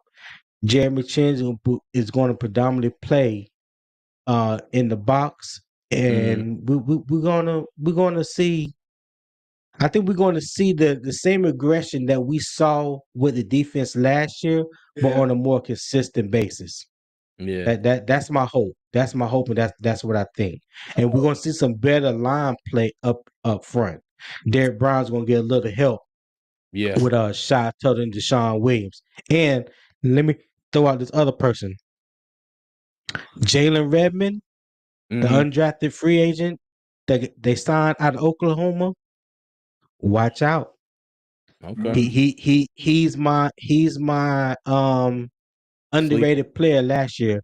Yeah, my sleeper. Now last year, big Marquand McCall was my boy. Yeah. Big Big stack. snacks. Yeah, big snacks was my guy. And a lot of people slept on him, but me and CJ, I was like, hey, you gotta look out for Marquand McCall, but look out for Mm-hmm. Jalen Redmond to make the 53-man roster. That guy's a beast. He ain't but Yeah. like 300 pounds, but if you go back and watch some highlights, some tapes on him, he can play the nose guard position, and he ain't moving neither. He gets Mm-hmm. he gets in the backfield, and he Anchor. wreaks havoc. Yeah, What Yeah. about what about yeah. the He XFL players we signed? Huh? Let me What do you um see. What do you guys think on that? On that? on anyone in particular? I'm trying to remember. I think. Uh, Now Because Gary Jordan, Jennings was a yeah, wide Garrett, go ahead. receiver, and he was actually drafted by Seattle when Scott Fitterer was there out of West Virginia. So Oh he wow. may be, yeah, he may be one to look out for. There is another one. Jordan Thomas. I think Jordan. Jordan Thomas was a tight end, Uh but huh. they actually Yeah. signed him as an outside linebacker. Mm. Yeah, So, they're trying to convert him. Yeah. mhm. So they must see something in his athletic ability. So we'll see how that goes. But There yeah, was another one from the XFL that they signed. 'Cause it was three players from the XFL that they brought over. Antoine Jackson, he was a defensive end for the Sea Dragons. Antoine, yeah, Antoine Jackson is another guy. He's a guy that has a lot of bulk to him, a lot of girth. He's Hmm. someone that can play that nose position as well. I think he came out of Ohio State, and he was Yeah. with the Hmm. Giants. He was with the Giants last season. So Yeah. you got a few guys that have been on NFL rosters, probably no more than practice squad players at best, that did get a shot to play in the XFL and capitalize on that. And I was the play difference in the XFL and NFL, of course, is like night and day.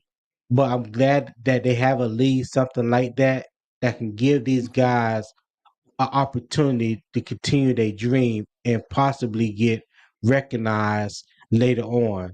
Um, I know, like with the XFL, this first year they only had 54 players per team, and next Okay. year they matter of fact their draft is June 6th or June 16th, and their draft is consist of any player that didn't get drafted or hadn't signed with an NFL team this year. Hmm. So it gives it's giving a whole lot of guys who thought their dreams were over because they didn't make it to the league or whatnot. They're still gonna get an opportunity to carry out that dream with the XFL because they expanded their rosters from 54 to 90 Mm. Didn't for next year. didn't we Yeah. get some undrafted cornerbacks after the draft was over? Don't we have Yeah. some Yeah. on the roster that was? Well, I hope some of these guys are worth a flip. To be honest with you, so Mm. um, maybe we might be able to get someone to take C.J. Henderson's place, or somebody, man, because I can almost guarantee you, as hard as Horn plays and Dante, he's Injury gonna prone. gonna get hit. He's going Something's gonna happen to him, and now it's just gonna be history again, over and over, until we get Yeah. someone that can Kevin, back them up. Cam Irving, Kevin, yeah, We're gonna start a prayer group, me and you, yeah, we need to, about the corners.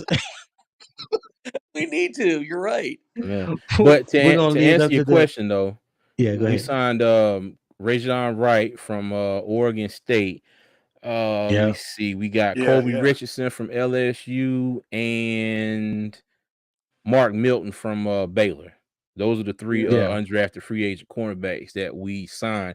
And Rajon Wright, and well, one thing they all have size. They're all over 6 foot. So they all Mm. have size, they all have length. But Rajon Wright, to me, I think he'd be the one to watch out for as another candidate to possibly make the 53-man roster. Good. Yeah. Yeah, Kevin. Let me say this. Me and CJ both we was like highly upset that the Panthers didn't take a cornerback in the draft, Highly is Yeah. saying and it light. Keely Ringo was sitting there for Carolina in the third round. Now I know they moved up and got DJ Johnson, but even if they would have stayed pat at 93, they still could have got Keely Ringo. Yeah. Mm-hmm. But Mm-hmm. trust me, Keely Ringo is gonna make a lot of people regret him falling into the third round. Yeah. You don't. Let me just say this. Katie Ringo is a former 5-star cornerback out of high school. Starting cornerback for 3 years, ever since his freshman year on a two-time defending national champion, Georgia Bulldogs. He was the number one corner. How in the hell does he fall to the third round? Yeah. He's 6'2", 207 pounds, and run a 4.35 40. Me. I don't know. Right. I don't know if like the, wa- was he a drug addict or something we don't know nothing about? Did something come out? Like I Let's don't hope not. understand that. It was I Martini. don't under huh? It was Martini hour at the draft. Man, listen. That to me that it just baffled me. And I we waited until the undrafted free agent signed because we wanted to see if Carolina was going to hopefully make any moves or by bringing some more corners in. Yeah. So initially, my grade for the draft would probably been a solid C, just for that fact because cornerback, in my opinion, was such a glaring need and it wasn't addressed. And not Yeah. only we gave up a pick to draft DJ Johnson. So instead of us having 6 picks, we ended the draft with 5, and then we didn't take a corner. So I was I Yeah. was I was a little bit perturbed. No, I was a hold little on. bit perturbed. Hold on, Tony. Now I was perturbed because for weeks I sat there and gave Scott Fitterer all this props, all this credit, and I was like, Fitty gonna be out there, making moves and dealing and this and that and the third, and we gonna end up with at least 8, 9 picks in the draft. And I damn it, we ended up with one less than what we started with. So yeah. Yeah, And hold but on, and when I I want to saw shout out Making True Money too. He said, "What's up, everybody? Hope y'all okay and what's up safe." MTM, Yeah, same to you, my brother. Thank you for stopping by. that's our boy. Like you, Kevin. He been holding us down from day one, wishing us good Oh luck yeah, and giving us good vibes, and we appreciate you, man. oh We yeah. Thank definitely you. appreciate you. Well, Tony and CJ and Kevin, nice meeting you. I got to get back to spending time with my son, but Hey, nice to meet you too, buddy. definitely let me know when let me know when you guys are live. I'll definitely love to get back All right, we into. sure will. Yeah, we're gonna try. I want to. We're gonna try to make this a consistent thing. Yeah, You know, maybe I could be in your guys' family conversation type of things. I'm hey Hey, trying to well, man, be look, man, hey, you already part of the family. You on here with you us. know you yeah, know yeah. You welcome, man. And you we know always chop it up with people in the comments. trying We to meet new post videos friends. on YouTube. I'm a good strong Yeah, believer in the Lord, and you know just Yes, just sir. trying to meet some new friends. I got you, buddy. well, it's all good, my friend. We Bless you appreciate you guys and again. Welcome, man. go Panthers, keep pounding. Keep pounding. Keep pounding. Hmm. All right. But yeah, so the safeties, man. Like I said, I feel just on paper from what we see right now, I think we're going to see better play out of the safety positions. I don't think the back end is going to be as vulnerable like it was last year. I think we have some pieces, even if some injuries do occur. We have some pieces that can slide in there and keep us whole. So just gonna keep my fingers crossed and hope that everything that I'm hoping for and wishing for stay true. Mm-hmm. Now, I did want to mention that I got Shaq Thompson circled in red right here, and not that anything is wrong with him, but I did have one question to ask. Do you think Oh, sorry. that you know instead of Mingo, and we had Drew Sanders sitting there, okay? Because when Shaq Thompson came in the league, he was paired with Luke Kuechly and Thomas Davis, okay? and he played outside linebacker. Now we haven't had anybody at the inside linebacker position like Luke Kuechly since Luke Kuechly left. Do you think we Right. kind of missed the opportunity, and not picking up, another inside linebacker to, kind of run through the process and groom and, and get him ready and kind of have him to eventually take over that spot? Yes. You asking me Okay. or Kevin? Both of you. I agree. Go ahead, Kevin. Go ahead. No, I agree. It's sad that we lost Luke Kuechly, and Yeah. um, I've missed that position. Someone that could sit and direct the defense while they're Mm-hmm. while they're lining up. He sees something that they're doing. Oh man, they're gonna do this. Get over there. Get over there. That Mm-hmm. I miss that, man. Yeah. We don't have anybody to do Yeah. that. They say Shaq does it. I say no, he doesn't. He just gets up there and lines up. Yeah. I definitely felt like we missed the opportunity there because, CJ, when we did our mock drafts throughout the Mm-hmm. year, Yeah. Jack Campbell, that was, to me, that was my number one linebacker Yeah. because Yeah. he reminded me so much of Luke Kuechly. Yeah. He don't And you have see the how high speed he of a went. Luke. Yeah, exactly. Because clearly somebody saw what I saw, Mhm. Hold on. right? Who picked him up? Was it Detroit? Detroit. Yeah. Yeah, Okay. Yeah. Detroit. Yeah. Yeah, Mhm. Detroit picked him up. I think he was pick 16. Yeah. I Okay. think. Yeah, something. Yeah, I know he went in the top 20. But he was between Jack Campbell and Drew Sanders, those were the top two linebackers, in my opinion. And Jack Campbell always fell to us in our mock drafts. Mhm. Like Mhm. even when we was picking at 39, Jack Campbell was always there. And some mock drafts had him potentially being there at the beginning of the third round.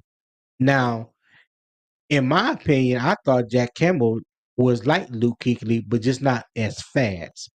Mhm. He's a short tackler. He plays downhill. You know my motto.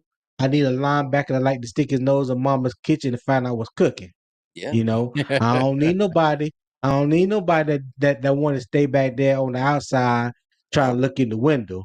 I need somebody gonna come downhill that's gonna bring that wood. Mhm. That's gonna bring that thunder. And like you Yeah. said, we haven't had a linebacker like that since Luke Kuechly. Drew Sanders has more versatility than Jack Campbell because he can play the rush outside linebacker and he can play inside linebacker for you. So and he has the speed, he has the range, side to side, and he's a short tackler. Yeah. Now, the two differences between those two was Jack Campbell was bigger, but Drew Sanders had more versatility. I Mhm. don't think you could have went wrong with either one. But again, to go back and touch on what you asked, yes, I think we did miss the opportunity to draft a linebacker of the future. Now, Bumper Pool, who was an undrafted free agent, is a pretty good linebacker. He played with Drew Sanders at Arkansas. He was a captain, 3 year, I think 3 year starter, if I'm not mistaken. But Mhm. his only, I think his defensive liability is his speed and can he hold up in coverage. Yeah. Now, if you want a linebacker that can come downhill, mix it up, tackle stuff like that, he'll be able to do that for you. But I think just going off the scouting report, just from what they say, his biggest defensive liability is being in coverage. Okay. Who do we Yeah, have supposed to play opposite Brian Burns? Did we have we well, gotten anybody yet to play opposite Brian Burns? I think Yetur Gross Matos is gonna get the Right first now. opportunity He's Yeah. not right now, keep up with just Burns. right now, just right Yeah. Just now. right now. Yetur Gross Matos, DJ Johnson, and you got, in my opinion, Amari Barnum. Matter of fact, I love Amari Barnum. 6'6", when he came out of Virginia Tech last year, 6'6", 246 pounds, and ran a 4.38 as a defensive end. The fastest time as a defensive end ever in combine history. Mm-hmm. Now, you just think now if you remember, Brian Burns was about 6'5", 245 coming out of Florida State, right? It took a couple years for Brian Burns to gradually add weight, put on weight. So now I think last year he played around like 258, 260. And you Yeah. saw how his game transferred with the added weight. He became more of a power rusher. His Yeah. bull Mm-hmm. rush became better. He know his long arm rush was better.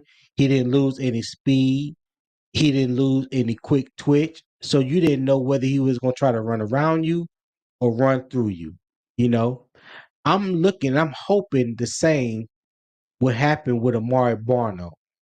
Yeah. I'm hoping that he comes back this year at least on a minimum 250 to 255.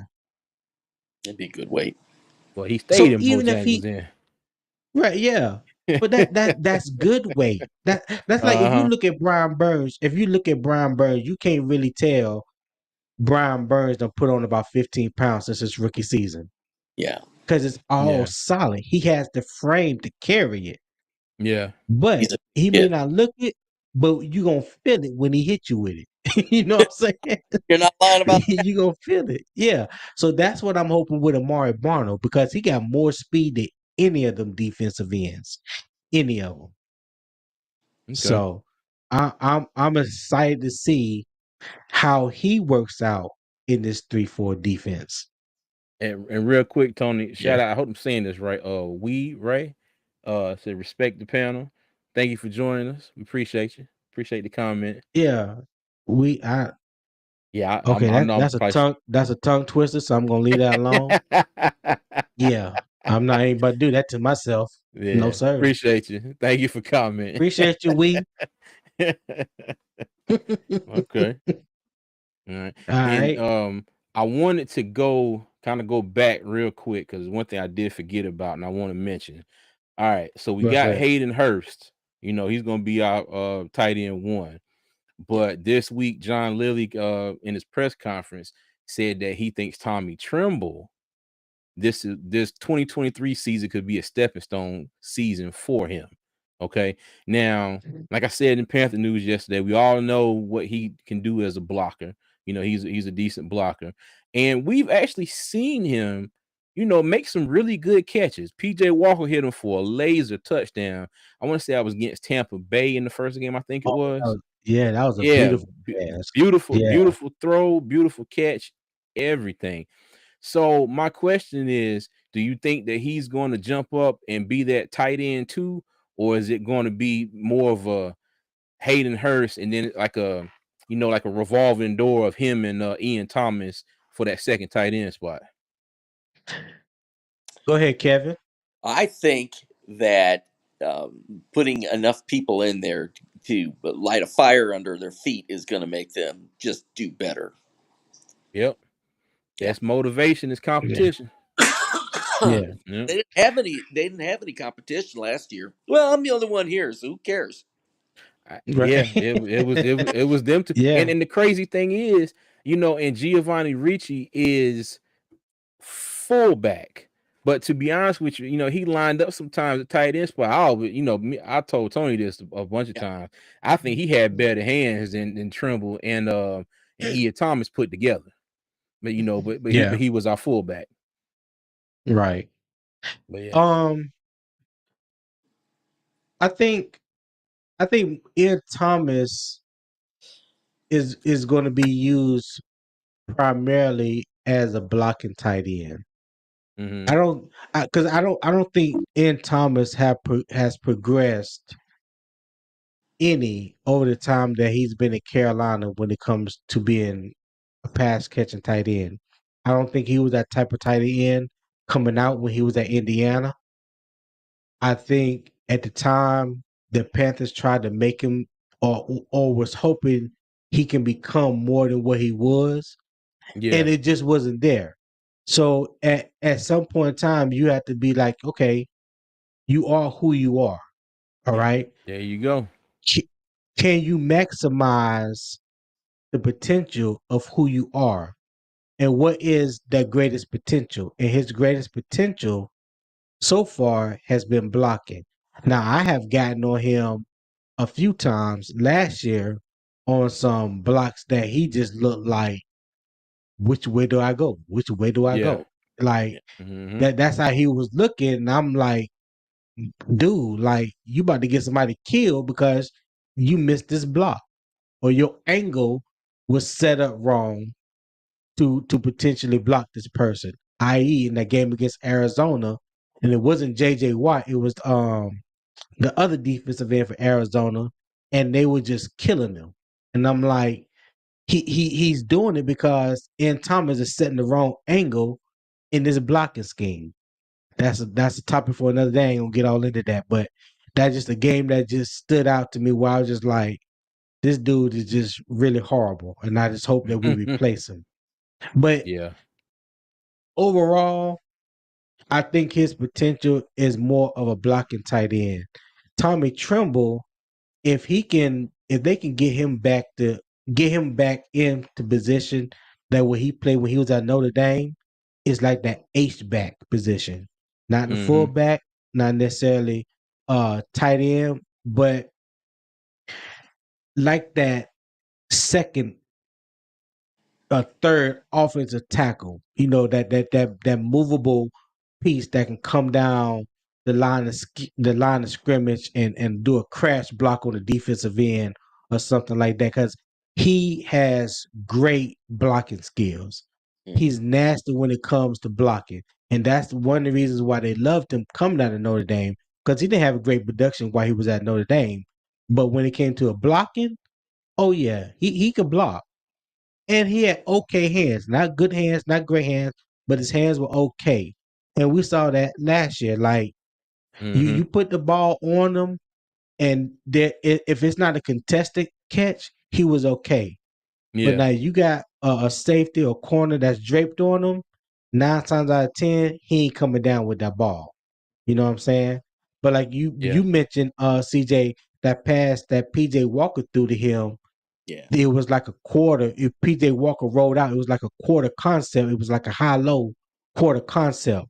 And the safety kind of bit down a little bit, which Mm-hmm. left Tommy Tremble open in the corner. And PJ Walker just lasered that thing in there and he caught it. And Yes, it was just sir. beautiful. You know what I'm saying? If you can get him in position like that, good. Yeah. But we also seen times where he had hands like I didn't know if it was him or Xavier Woods David catching the Woods. ball. Yeah. Yeah. Yep. Yep. You know, that there was definitely some easy throws, I'm sorry, some easy catches that he should have Mm-hmm. had that he just dropped. But Yeah. I'm hoping his progression is better this year. Um, because I think you're gonna need more than just one pass catching tight end. You Yeah. know, Mm-hmm. when you look at the offense that Frank Wright had in Indianapolis, two things that he had that he loved: a big body receiver playing the slot and a pass catcher tight end. Yeah. Before he left, he had Michael Pittman Jr., big body slot receiver. He had what was the tight end that he had in Indianapolis that went to Carolina? Eric Ebron. He had Ebron, Eric that's right. Yeah. Ebron. Ebron had his breakout year, I think, in Frank Wright's second year as the head coach in Indianapolis. I think he had Mm-hmm. like 10, 12 touchdowns that year, and he made the Pro Bowl. So in Carolina, you not only have one big body slot receiver, you have potentially three: Mhm. Laviska Shenault, Mm-hmm. Mingo, and Terrence Yeah. Marshall. And those guys can be interchangeable. Yeah. We forget about Laviska Chenault, I Shenault, swear. yeah, because You do. they don't talk about him a lot because Mm-hmm. Laviska Shenault is not a burner. He's Yeah. not a burner, but he can make the catches over the middle and he can break tackles. Now, if you want Mm-hmm. somebody that can Loose. break tackles, Yeah. and that can turn into a running back with the ball in his hands, Yeah. There you go. that's Laviska Shenault. And I Almost like hope we Mhm. use him. I hope we use him more than just screens. yeah. Yeah. Agreed. I Mhm. what do you guys think? I think this should be Shy Smith's last year with us. What do you think? Man, let me tell you, I'm pulling for him, but I'm gonna have to tend to agree with you on that one. Yeah. If he doesn't come out in camp, in preseason, going into the regular season, and do something to wow everybody, this coaching staff, I mean, he need to be jumping up in there and snatching balls 20 feet in the air and coming down with him in the end zone. Yeah. Something. He's slowly getting, just pushed to the side and right on off the screen. Yeah. And if he don't step it up, he's definitely going to be an afterthought. Mm. Well, let me ask you this: just looking at the screen right here, where we have Mhm. the offensive players, Yeah. potential starters. When you think about the top three or top four receivers, let's just say top five. Mhm. Where would Shy Smith fit in? Nowhere. Because Yeah. he's not going to push Terrace Marshall. He's not going to Nope. push Adam Thielen. He's Yeah. not Nope. going to push Jonathan Mingo. He's not going to Or push chart. DJ Chark. Yeah. Him and Laviska maybe for that fifth Yeah. spot. Depending on But who down the would you rather distance. have? Right. But who would you rather have? Who offers you more versatility? Because Yeah. Laviska can return punts. He can LaVisca True. block. ball too. Yeah. Yeah. Mhm. Huh? Yeah. No, What say you that say, again, Kevin? Kevin. I said LaVisca can catch the ball, unlike Shy. Yeah. Yeah. And so I mean we hey, listen, he he he don't make a lot of money. He ain't gonna cost you a lot. He was a 6th round draft pick. Mhm. So I mean, hey, it's up in the air. I wouldn't surprise. It's up in the air. I would not be surprised if he didn't make the team this year. Yeah. I Yeah. can honestly say Yeah. I'm not rooting for him not to make the team, but it Yeah. wouldn't surprise me if he ended up getting cut before the season started. I just remember just Wait. losing my mind last year when Darnold or even PJ is just drilling the ball straight to him, and he Mhm. drops. And I'm just like, Yep. hey, I'm not a great football player, but I could have caught that. And I'm just like, So when you look at the just these four guys on the screen right now, all of them had size and speed. yeah, There's not one wide receiver that we have right here in the top four that runs less than the 4.45 and the 40. Mhm. Yep. You got three of them that runs in the 4.3s. Terrence Marshall ran the 4.38. Adam Thielen ran the 4.35. DJ Chark ran the 4.35. Mhm. So we got speed. Jonathan Yeah. Mingo ran a 4.46 at the combine. Yeah. I mean, You're we right got about that. speed. pretty good speed. Yeah, I So agree. okay, and let me ask you this: Mhm. just moving Laviska Shenault out the way. We just talking strictly for the for this fifth receiver spot. Who would you rather have, Cy Smith or Demir Bird? Either one of y'all can answer that. I would take Ooh. Bird for sure. I would go with Bird. Yeah, I would Okay. go with yeah. he's been here before. We've seen him play. Yeah, yeah, He's I go with Demir He Bird. so fast. hey he's gotten a little bigger. Mhm. He's Torched got us a little last year. better, and he Yeah, torched us. Yes, he yeah. He torched us torched us last in year. Atlanta, didn't he? Yep.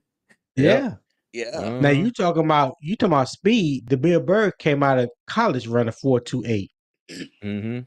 fast. He ain't got no what I say. He ain't fast. He just pew. That's what you hear when you take off. Yeah, Pew. yeah. He ain't fast. Where He just you go? pew. Yeah. So Wow. I'm about to put Shy that on a Shy t-shirt. Smith Shy Smith can easily. I can see him easily finding himself out of the rotation and off the team. Mhm. Yeah, Outside looking Yeah. in. looking Yep, at. you on the outside looking in. Cause, like CJ, me and you talked about numerous of times. Your best accountability is availability. Yeah. Mm-hmm. You know what I mean? You Oh have yeah. to be available, make yourself available to show the production that you're capable of showing. And when you don't show that, they will find a place for you.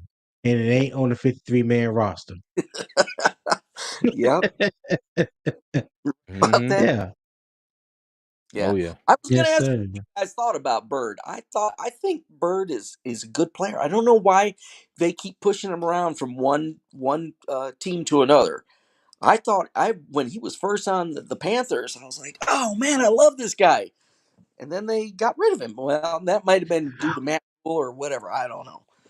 But If what was I'm your? not mistaken, could he stay healthy? I think I, Demir Bird has injury. He's always been injury prone. I don't think he's played a full season in the uh, league yet. Now I don't know if he played all 17 games in Atlanta last year, but I know for us, his issues early on is the same thing Shy Smith has been having the past couple years. yeah, Mm-hmm. Okay. But Demir Bird brings you that speed that can take the top off of defense. yeah, Yeah. Him and DJ Sharp, those are two wide receivers that we have right now that you can just say go route, Mm-hmm. run me a 9 route, and they just take off. You know what Yeah. I'm saying? Shy yep, Smith, someone that you can line up in the slot position and run a mm, post go route. You know what I mean? yeah, Put him in a slot position or DJ Chalk in a slot position, and you look across the board and you see single high safety. Somebody yeah, about to have a bad day. mm, Like, Indeed. that's a bad day.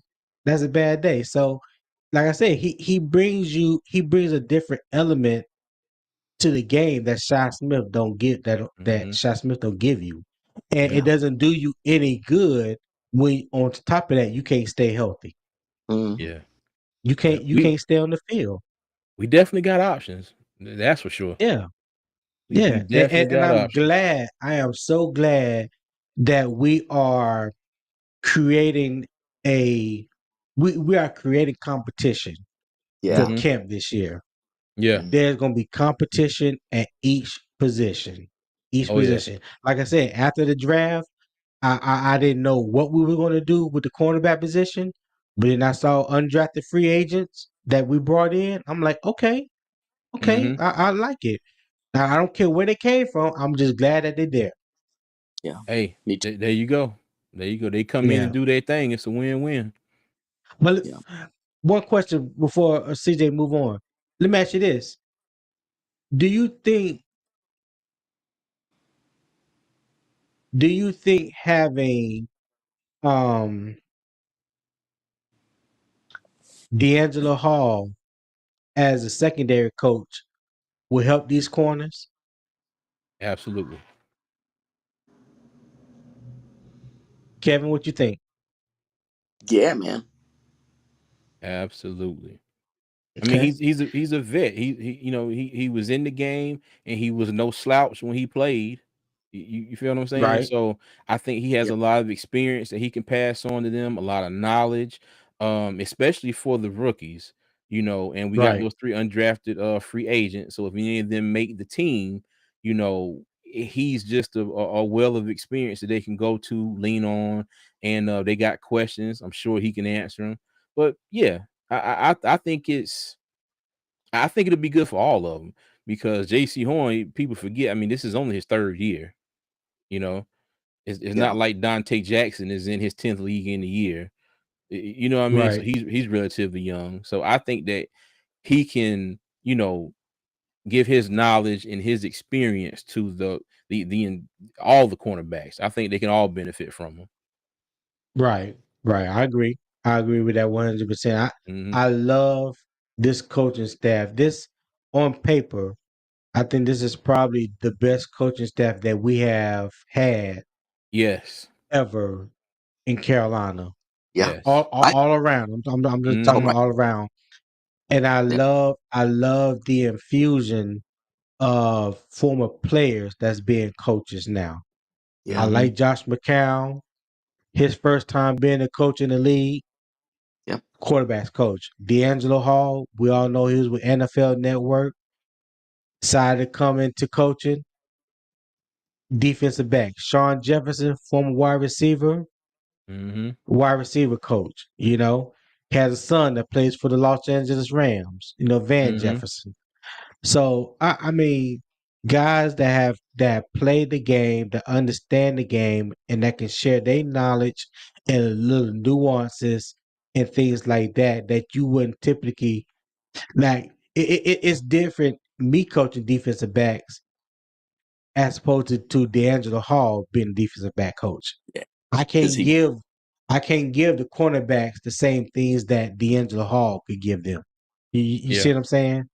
Yeah. Yeah. So I think by being a former player and they know what it takes from a player standpoint, I think those things are invaluable to a room, whether, Mm-hmm. defensively or offensively. Yeah. Yep. Okay. Well, shoot. Well, folks, I say we go Agreed. ahead and go ahead, Kevin. I'm sorry. No, man. Was D'Angelo Hall. Was he the one that was always getting lined up on Steve Smith Sr. back when the Yeah. Panthers would play? And I can't even remember what team. He was one of the Steve Smith. Oh, D'Angelo always giving me a hard time, and so. Yeah, when But that's D'Angelo right. was with Atlanta. Yeah, Atlanta. when he was Yeah. with Atlanta. Yeah. Mm-hmm. Yeah, Yep. that's it. Then Yep. he played for The Washington for a Redskins little too. bit. Yeah. Okay. Yeah, he played with the Redskins too. All Out right. of Virginia Tech, D'Angelo Okay. Hall. Okay. Cool. Guys, Cool. thank you so much for having me on here. This was a lot of fun. I really appreciate it. No, no, no, no, no, no, no, no, no. Thank you. Thank you. We Thank appreciate it you. very That's much. right. Yeah, we definitely appreciate it, man. We Hmm. Awesome. definitely appreciate it. Yeah. Yeah. Well, go Well, ahead, CJ. Go and take his own. Well, everybody, we appreciate y'all joining us for this live stream. Please like the live. Please recommend us to any Panther fans you may know. We're going to try to do this on a weekly basis. If you haven't subscribed to the channel, please hit subscribe, like button, turn on that post notification bell so you know when our videos come out. We appreciate all the love and support. And again, Kevin, we thank you very much for joining us on the live. And thank you to Anthony for joining us as well. But That's as right. always, everybody, we're gonna get up out of here. Keep pounding. see you.